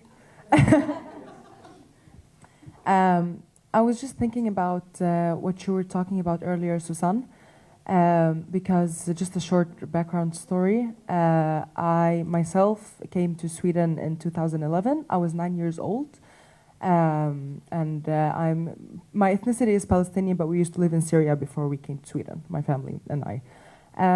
So I had the luck to, or the privilege to actually, and I'm going to explain why I'm calling it a privilege, because I grew up in a very small town in the south of Sweden. So I got some opportunities that I wouldn't have gotten if I would have had my upbringing in a bigger city in Sweden, like Malmö, Göteborg, Stockholm. So I had that type of opportunity. I've been to theaters, I've seen opera shows, I've had that experience, but I feel like a lot, like the majority of people my age, my friends, people I see in my work, etc., they don't know shit about that. Like, sorry, but they don't. So, and it's always been the same thing that, like, when we have these discussions and I ask them, like, why, how come? And they simply say that we just haven't had the opportunity. We've never thought about it before because, of course, the parents, we heard like discussions about that, but also in schools. And I know it's a lot worse now, Susanne. I relate to what you were saying, obviously, but I also feel like how would we? I don't know how to present the question, but I'm thinking like, how do we give more young people the opportunity, like just the thought? Because the only, maybe I'm generalizing, but the only culture my generation knows today is the social media culture. It's the music culture, and it's really like individual what you're interested in, like, you know, the classical like hip hop, R&B music, like it's not that diverse. So what would you think, I know it's another broad question, I always ask big questions, but what would you think would be the best solution? Is it like a government issue? Is it like individual person's issue? I mean, like you grown-ups work with people in general, maybe young people, I don't know, but you give that opportunity in the way that you can in your profession. But what would you say would be a good tip for, you see what I'm trying to say? My English is flying, but yes, I tried. Thank you for your question. Well, what we're talking about in Finland, at least, is hobby, kind of like clubs in schools, which enable the children to, straight after the school day, get involved in some sort of a hobby. At this point, there's, I think, several dozen schools and communities in Finland who have clubs that the children themselves have been able to choose, which means that 80% of them has to do with dancing and hopping around in city squares doing fancy jumps. However, most of them stop after they realize that they first need to do a somersault or whatever. But anyway, the trouble with that situation is that, it's weird, it's complicated. The trouble is that the children get to choose what they do, and that is that you need to know what you choose before you choose. So if you're just told, well, there's Parker, and you can see it on social media, wow, that's cool. And then there's classical dance, and there's theatre, and then there's like writing. Most go for the Parker because they know what it is, because they can check the videos. What should be done, obviously, is that each and every student get a chance to get to know all the hobbies, all the arts. So after that, you can say, wow, actually, I do like writing. I like writing poetry, which is something that you don't just come up with one day when you wake up. You go, fucking hell, poetry, that's my stuff. You need to be connected with that before you kind of can start doing it, obviously. So that's my recipe, to get children involved and just kind of give them the chance. Just a few hours, art per week, or something like that. So we're going there, but it's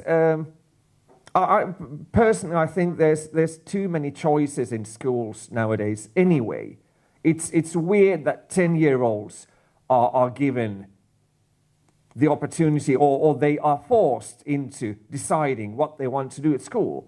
They're children, they don't need to make those decisions yet, but that's another discussion.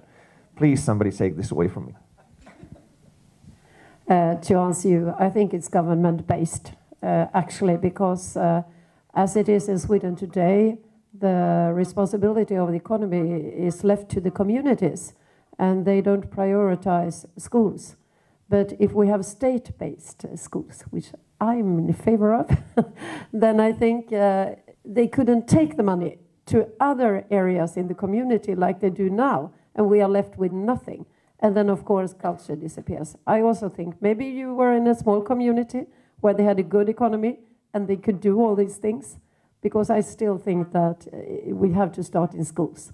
Because my students love to act it out in English, for instance, with dialogues and improvise, and there are many talents that we just lose because they are not. So if we can start here and create an interest, then it's up to them after school to, if they want to move on with art. Yeah, okay. We have a question from young people. Okay, is this on? Yeah. Yes. In my perspective, culture is capital in every form, and even like we were talking about the perspective of the Norwegian welfare state and how we have like den kulturelle skolesekken or the cultural school bag or something if you translate it in English. I think that like young people's access to culture is very limited and based on where you grow up, even in Norway as a welfare state. And we talked a lot about like access to culture and what types of programs people have, or if they are government-based or not. In my perspective and ideal thinking, I would like culture to be a part of the welfare state because culture is individual capital. But also, like, I recognize that when talking about culture in the welfare state or culture funded by the government, that there's often a discussion about the payments and the jobs for those who work in culture. But we're talking about like how is culture sustainable, and I think if young people don't have the access to culture now through school, then we won't use the offers that come, the cultural offers later, and the next generations. Like that's my fear. So like how, maybe specifically to Morten and Susanne, like how do you view the discussion about government-based culture, tilbud, I don't know what's that in English, offers, versus like the discussion about culture being so accessible that it's hard to live off, if you understand my question. I don't know. Yeah. Thank you. Thank you. So last comment. Last comment. Thank you for a very good question. And a big question again. Of course, this is what we are working with this today. It's important in every country that we have a corporate not corporate, well, corporate as well. That's another discussion, but the governmental responsibility about giving access to young people, 4, 5, 6, 7, 8 months. We will start with the babies, young people, and all through kindergarten and school. And it has to be public finance on that. But also what we forget is that, well, young people are important, but it's the development. How many old people will we have in each country in 5, 10, 15, 20 years? A lot. Because Marco and Susanne and me, we are going to live forever, gardening or whatever. And the thing is that many of us have money, and we have interest in financing the cost of cultural programs. So it's impossible to make partnerships out of grown-ups and young people and children, and yeah, it's such a big question. Last tip from me, and now I'm going to shut up. Harry Sisson. He's an American, and he's a representative for Generation Z. He's one of the, well, not leaders, but he's one of the most important representatives for this generation in changing America. Changing America. He's on TikTok, Harry Sisson. Follow him and be inspired for what they are doing there to trying to make the new generation count, which is extremely important to do something there. So find people to follow on TikTok and Insta and whatever, and be inspired. That's the last thing I want to say. Thank you, Vasily. Thank you. Thank you very much. Big applause for our great panel and the questions. Yes, take a seat. We move on, and we move with the multiculturalism, assimilation or multiculturalism. This is the topic. And I would like to quickly, on the panel discussion, to invite Jorge, Ivan, Artyom, Laura, and Tala. Please join us at the panel discussion. Yes, Tala. Yes, that's you. Yes. Yeah. You know that Nordic countries and European Union is very multicultural, and we need to have also this perspective. I would like to ask you guys how you feel about multiculturalism first. Do you feel any challenges related with that theme? And you all represent all different cultures. You are at least multicultural for sure, bilingual, trilingual. You're all with a different backgrounds. So share with us a little bit your story.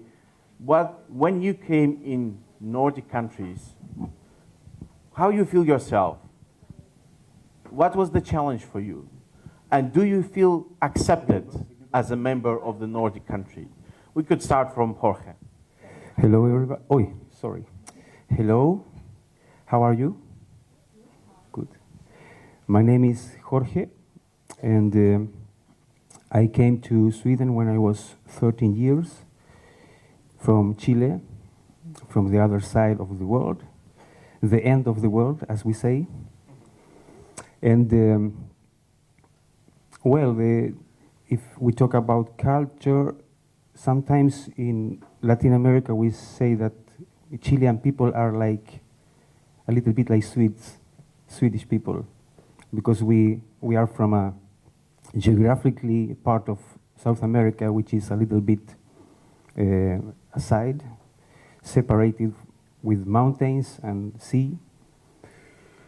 So, and in Chile you can also say that it's a multicultural country, because we have the original people who lived there from before the Europeans came, and there was a different ethnical groups, but the biggest one is the Mapuche. They still are very huge group and strong with their culture. And then, of course, a lot of Spanish people, but also French, Italian, German. A lot of Germans actually live in Chile, in the south of Chile. And it's because the nature in the south of Chile, it's very similar to this nature, the same kind of trees and nature. So I think that multiculturalism is something very old. I think we always had in the world in different levels, because people move. Actually, I think that before we settle on, from the beginning, before we started to create communities in settled communities, we all were nomads. So I think the human nature is a nomad, and that that's why we also always have this issue with staying in one place and feeling that we actually want freedom. We want to be free, we want to travel, we want to meet new people. So I think that this idea of multiculturalism from the modern idea is something that we invented, but it's always there. This need of communicate and learn from each other. And so when I came to Sweden, for me, of course, it was a big change. Also because Chile was a dictatorship at that time, and all my knowledge about the world, cultural, was very small. So when I came to Sweden, it was like open my eyes to the world, And that's also why I, as a musician, because I was already a musician when I was little, I started to learn a lot of music from different parts of the world, and it's still something that inspires me a lot. So when I compose music, I don't know what kind of music I'm composing. When people ask me, what is your style? I cannot answer because I don't know, and it can be different from one day to another. So one day maybe I use Latin American rhythms or something, or African rhythms, or Arabic, and for me it's that kind of rhythm that I need for be creative. So I pass. Good. Hala? 2 minutes. Oh, okay. Whew. Sorry. Okay, so I cheated a little bit with my question previously, but as I mentioned, or no, not as I mentioned, I love culture, and I agree with Morten because he said earlier that it depends what kind of culture we're talking about.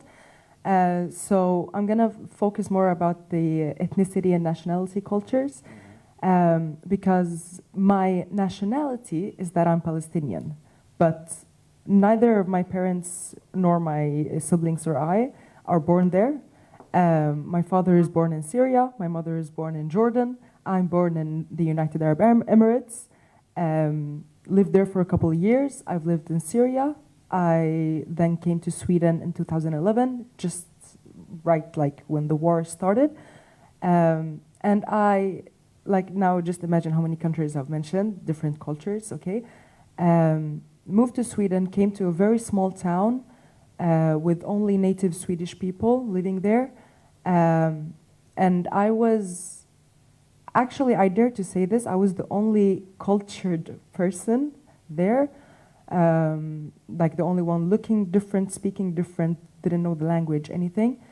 And that was quite an experience because at 9 years old, I got to experience something I've never experienced before, and it was discrimination, and it was racism, and like misconceptions and misunderstanding, prejudice. So that was quite an experience, but I'm still grateful for it because I got to be integrated and like got a whole different upbringing than people who maybe live in bigger cities in Sweden that are more diverse and multicultural. So I had like the Swedish mindset at a very young age, and then I moved to Malmö, which is a very multicultural city in Sweden, like very.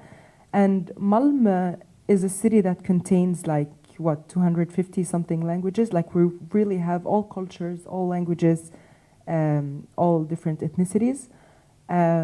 And that was also an experience because that was a new type of culture for me. I mean, I shared the same ethnicity maybe as most people, being Arab. I maybe shared the language, the experiences, but I was still a stranger to them because all of a sudden I was too Swedish for my non-Swedish friends, and I was too non-Swedish for my Swedish friends. So it was always like being in the middle.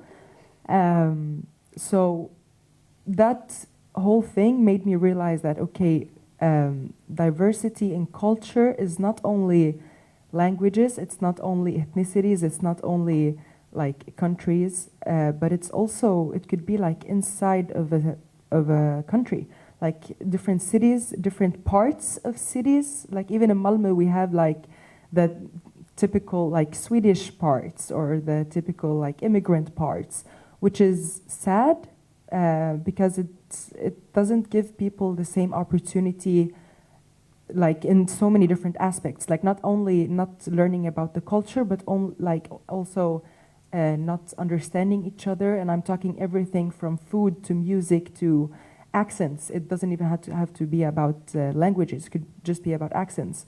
So all of these things have, I mean, I feel like a cocktail inside my head because, you know, there's so many different things going on, but I'm still grateful for it because that's exactly the thing that helps me the most in my work. because now I get the opportunity as part of my job to go out to children, like 10, 11, 12-year-olds, and talk about these topics in schools, and like focus on these things. And I also always like to highlight that culture is a thing for itself, religion is another, and politics is a whole other. And as soon, I mean, think about it, like inside, as soon as you combine two of these, or like one with the other, it's chaos. It doesn't work. Like, it doesn't matter which one of them you combine, it's chaos. So I always like to highlight that, like culture, religion, politics. Yes. Thank you. Ivan? So yeah, my name is Ivan. I came to Denmark when I was 7 years old, I think, and I've came from Russia with my mom, and I've been lucky to, from my mom's side, to get actively involved in Russian culture in Denmark also. So I got to Russian, cultural school in Denmark for many years, and I am happy today that I'm part of the still Russian community, Russian culture, and everything about Russia. I know that, and because many of my friends who also came from Russia, that have not gone to Russian schools, Russian culture, have still Russian parents, but they cannot communicate. They don't understand the culture and many things that they have missed out on. And it's very sad because it's a very big part of Russia. Culture part is very big. And I'm also, from the beginning, when I come to Denmark, I lived in a foreigner camp with many cultures mixed. And I believe that that made me look another culture in a good way. So I'm used to staying with a lot of people from many cultures, countries, and I'm happy that I'm able to contact a lot of ethnicities and a lot of countries. So that I'm glad that I'm grown up with that. Yeah. Maria? Thank you. I'm also a migrant, and but I moved to Finland when I was an adult. And it's be like decision of love, I can say like that. But maybe I've been in some another situation, maybe with my colleagues, because I know Finland very well. My family live here, and I travel a lot. But I'm a lawyer, and when I work with many people, with migrants and refugees as well, I understand that our job not only help to them make all documents, but also make education of these people. And education need to be for both way. And for my opinion, culture it's one of the part of this education. For culture way, how also say my colleagues, with youngsters we can explain in which part we are different, with which part we are similar, and we can more respect each other for this way when we understood another culture. And I run NGO of immigrant, and our idea like help to migrants and refugees be part of Finnish society, but also we want that Finnish society accept all new people in our country. And now when we run out this project, this idea was that how NGO, what work with different area, can be together with different NGOs and schools, what provide culture, like as theater, musician as well. And I think that this communication, it gets also for me many experience, and I hope I start to understand much more better different people. And I hope tomorrow when we have a concert, very welcome for all of you for that, we also get something like new for us and open our heart from our friends and people who just moved to our countries. Artyom, what is the multiculturalism for you? So I forgot what I wanted to say, but in our school there is a lot of different cultures, and so I already know a lot of other cultures. And for example, Nordic countries, I already understand why they like behave like that. And without knowledge of cultures, you can't really understand people, why they behave like that, and other things. Mhm. When we talk about the culture, it's important to talk about inclusiveness, inclusive society. When we accept each other, when we learn from each other, and we contribute together to the joint goals. And one of the goals of each country is preserve, to save the culture, the language, and the norms and values of each country. So there is for sure a unity in Nordic countries regarding saving the Nordic culture. So from your perspective, right now, young people and young adults, what they see, what's the main challenge for the Nordic culture and arts? So what do you think? What's the main challenge right now in this turbulent time? I think it's a lot about wanting to learn. Like you could be given all the opportunities, you could have like all the card deck on the table, as you say, but if you don't have that will to wanting to learn and wanting to be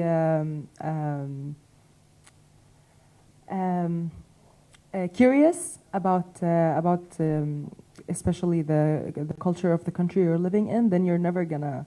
I mean, it's like you have to want it yourself. But also, I think that it goes both ways, because I mean it's a big discussion in Sweden, but I think it's also a big discussion in all Nordic countries or in Europe in general about the inclusivity and the integration and how to make this work basically. And I think it goes both ways. Because I think if you don't know your own culture, then you can't teach it to others, that's one. And two, you can't even accept others' cultures if you don't understand the value of culture and arts and different ways to express yourself. So I think that it should be compulsory, like from a young age, to learn about the country's culture that you're living in, but to also be given the opportunity to express your own, and that there's a mutual respect, because in general, I mean, the main idea is that it's culture, and it shouldn't matter, in my opinion, like what type of culture it is. It's still art, it's still different types of expression, and it goes both ways. So I think, to answer your question, the challenge is the will, like the will to both understand, respect, but also to want to learn. Yes. Now, I think like that one of the challenges is that now youngsters get information from the online, and I think it's our job and help to them get information in real life, because TikTok, they can explain culture, they can show something and you can accept them or not, but it don't show like full picture about something. And that reason I think that it's very good that youngsters have a different center when they can share on experience and ask questions as well. I agree with Tale, because there is no will in youth. They don't want anything at all. They want to sit at home, do nothing. And there's a problem, like we did some events with you, and we had a problem that youngsters don't want to come to the events, to listen something, to do something. They don't want to go to the events. So in response to that, what we have to do, that they will have will. What do you think? You as a youth, how to empower you? That's a good question. Like, maybe we need to do some fun parts in studying. I don't know. Okay, let's ask another youth. Ivan, what do you think? how to empower youth? You should definitely know. I think it's important to find a common ground, like food or like, I don't know, graffiti, hip hop, something that can connect young people together. And via, through that way, get some education through culture and art and all that kind of stuff. I think it's important that they feel welcome to the event and that they feel that they can be free. And if they don't feel that, then they won't come and they won't be listening. So I think it's important to find a common ground. Jorge, in your creative workshops, when you work with young people, and also in GAO, you have a youth. So how you empower them to contribute to the culture, to be on shape? So how you work with young people? Well, when I have been working with young people, I used to work from the body, because the body is something that in our society we have very much forgotten. We have worked a lot with our brains and our capacity to think and understand things and memorize things. That's mostly the thing that we work on schools, but we we don't learn about our body and communicate with that. I think it's very important, and I think that young people has this open, semi-open door still, more than adults have. So for me, it's one key to work with dance, with movement, and it used to be very creative. So for example, with GAO, which is in our orchestra that I started 10 years ago, and it's an orchestra composed by people from different traditions and cultures with different instruments. So when we came to the schools, we used to invite the very small, even from 5, 6 years old, to direct us, conduct us with their body. So they don't need to learn anything about how to conduct. I do that also, but I think it's very important to it's you or me? Okay. I think it's very important to give the young people the opportunity to feel creative for real, because I think that it's very much in our idea of culture, which we do on stage and in schools, that we have to learn to do in some specific way. And in the end, it's not creative. It's that you repeat, you have to imitate your teacher, somebody else before you. And for me, it's not creative at all, actually. So for me, it's important to find the ways of working that you really invite young people to express themselves. So that's what I try to do. Then I wanted to say also that before, when I listened to the discussion about culture, then I understood that there was always this idea of culture in the terms of going to the theater, going to the book. But for me, culture and art is something that we live with in the daily life. So how you dress, how you talk, how you tell a story for a friend, everything has this sense of art or culture. So I think it's important to know that, and even in social media, we don't need to separate it from the real life so much, because even in social media you use a lot of artistic elements, like narratives, or like how you put on the TikTok, even if it's some seconds, a story. So I think it's important to not separate us from each other in this sense. Yeah.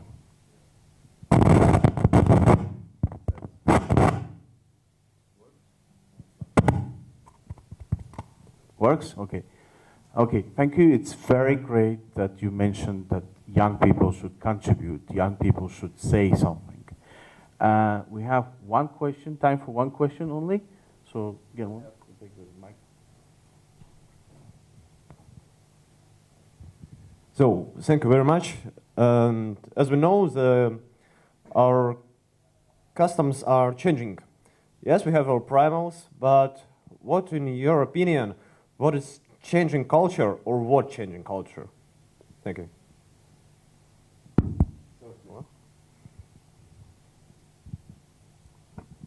What's changing culture is the lack of knowledge about culture.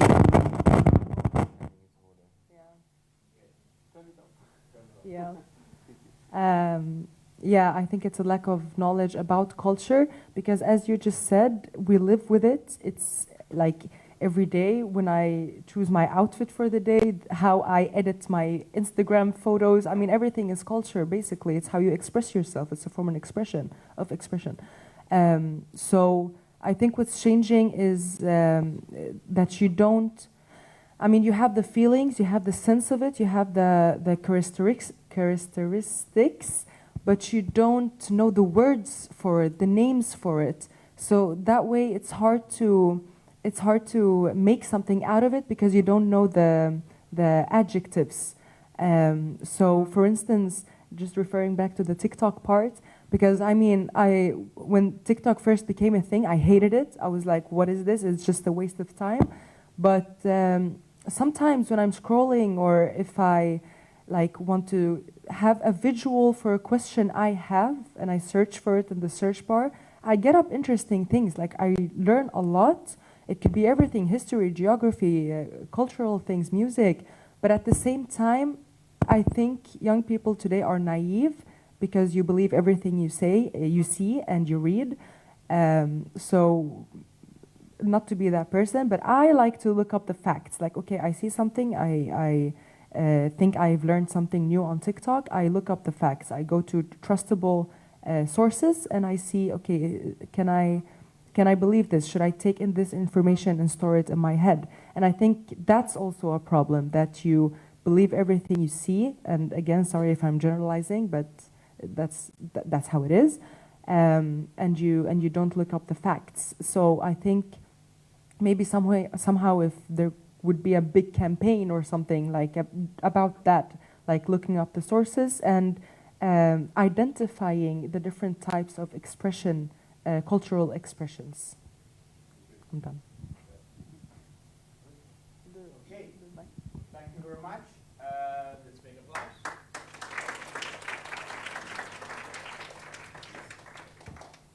So now will be time to join the working groups. So that's the time for you, just to speak up, to raise your voice, and we will continue with the discussion on how to reinforce cultural and artistic creativity of children and young people in time of tolerance. We will have 5 working tables. Please join the working tables, where we will be discussing, and each table will provide one solution, one easy solution, if it's possible, how to reinforce cultural and artistic creativity.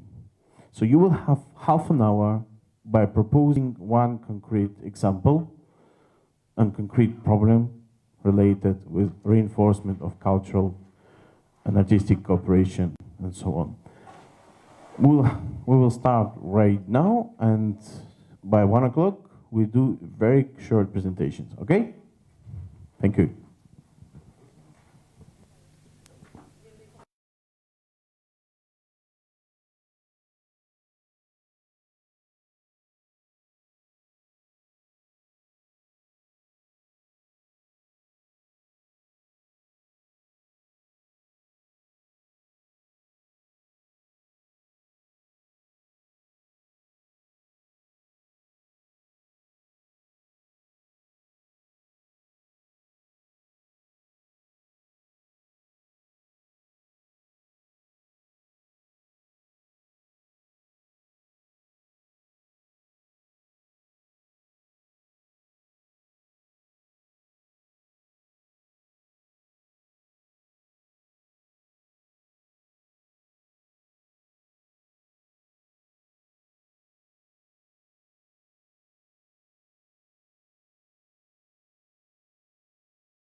Can somebody raise up?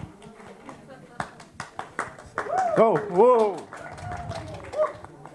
So, we're talking about culture and in a turbulence time. It's really, really hard to provide something in it for you, somebody, because let's be quite so young people thinking it's dull. Making trainings and other stuff. Firstly, we want to make in a camp, and after we taking a conclusion to make cultural day in school. So why and how we do it? Firstly, we want to make that day that when everyone from different culture making only food for this culture, and one from the other groups, everyone take it, our traditional clothes, for sure. Music taste, because every one of us love music, food, sure. And media, why not? Filming it. Filming can provide it, that will be more crowded every time. And also games, traditional games. Not video games that we're playing now, like traditional games that play by our parents. So, it's our main project. Also, it will be good to find findings, because it's really expensive to do that.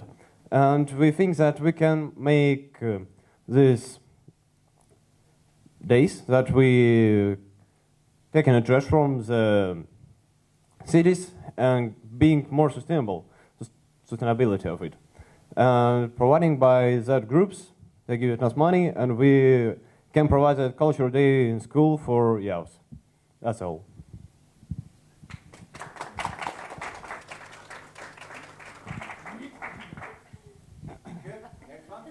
Okay, we wrote down change the system, which is quite a big thing. Yeah, but then we thought about bring art to the gym.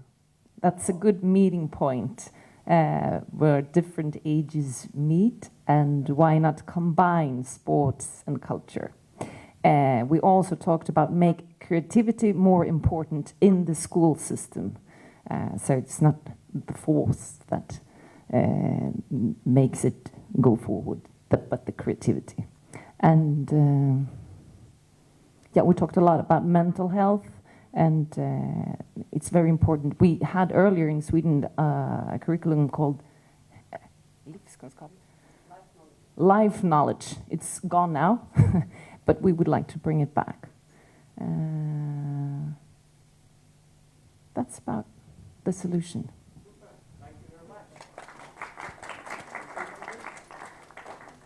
Who's the speaker here? Yes, anyone we don't have any solution, but I think we also talked about the system, and one important thing we said is that when the very young kids, they are artists from the beginning. So we put in the middle, and we call them the young artists, and how the society around them, when they grow up, they force them to be adults, and also force them to forget these artistic abilities they have. So we make a little circle with all these institutions and how they can interact with each other, especially with the art institutions, that maybe they should be more included in the work of the government, schools, cultural houses, political organizations. And so, because as artists, we know about this kid, because we have it still. So for understanding that in every person, it's important that we collaborate. But yes, of course, it's very difficult and a big work. Yeah, something more? Yeah. So we put talk about it, this perspective, and do it. So not only talk, also do it. Something more? Okay, thank you.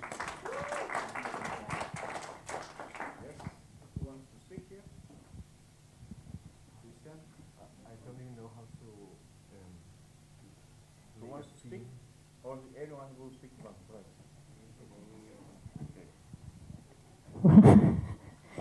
Well, we have a lot of things here. So I will just read here what we said. Like, give light to what people already doing and let them know that it's creativity and artistic expression. Culture is the way we live. Rethink how we advertise. Give much more value to the creative subjects. A bridge between common culture and professional culture. Fair pay in the culture field. Campaign. It should be cheaper. Combine with fun activities and food.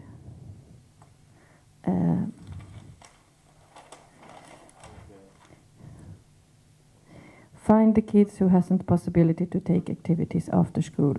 Bring parents to school to learn about culture from their kids. Yes. Thank you very much. I really like the idea of bringing culture to the gym. I will suggest to my friends, and I'll go myself. Thank you very much, guys. It was a pleasure to have a discussion on the re-empowering young people and closer to the young people. We will summarize this with the team, and now please enjoy the lunch. And we meet here at 2 o'clock. See you later.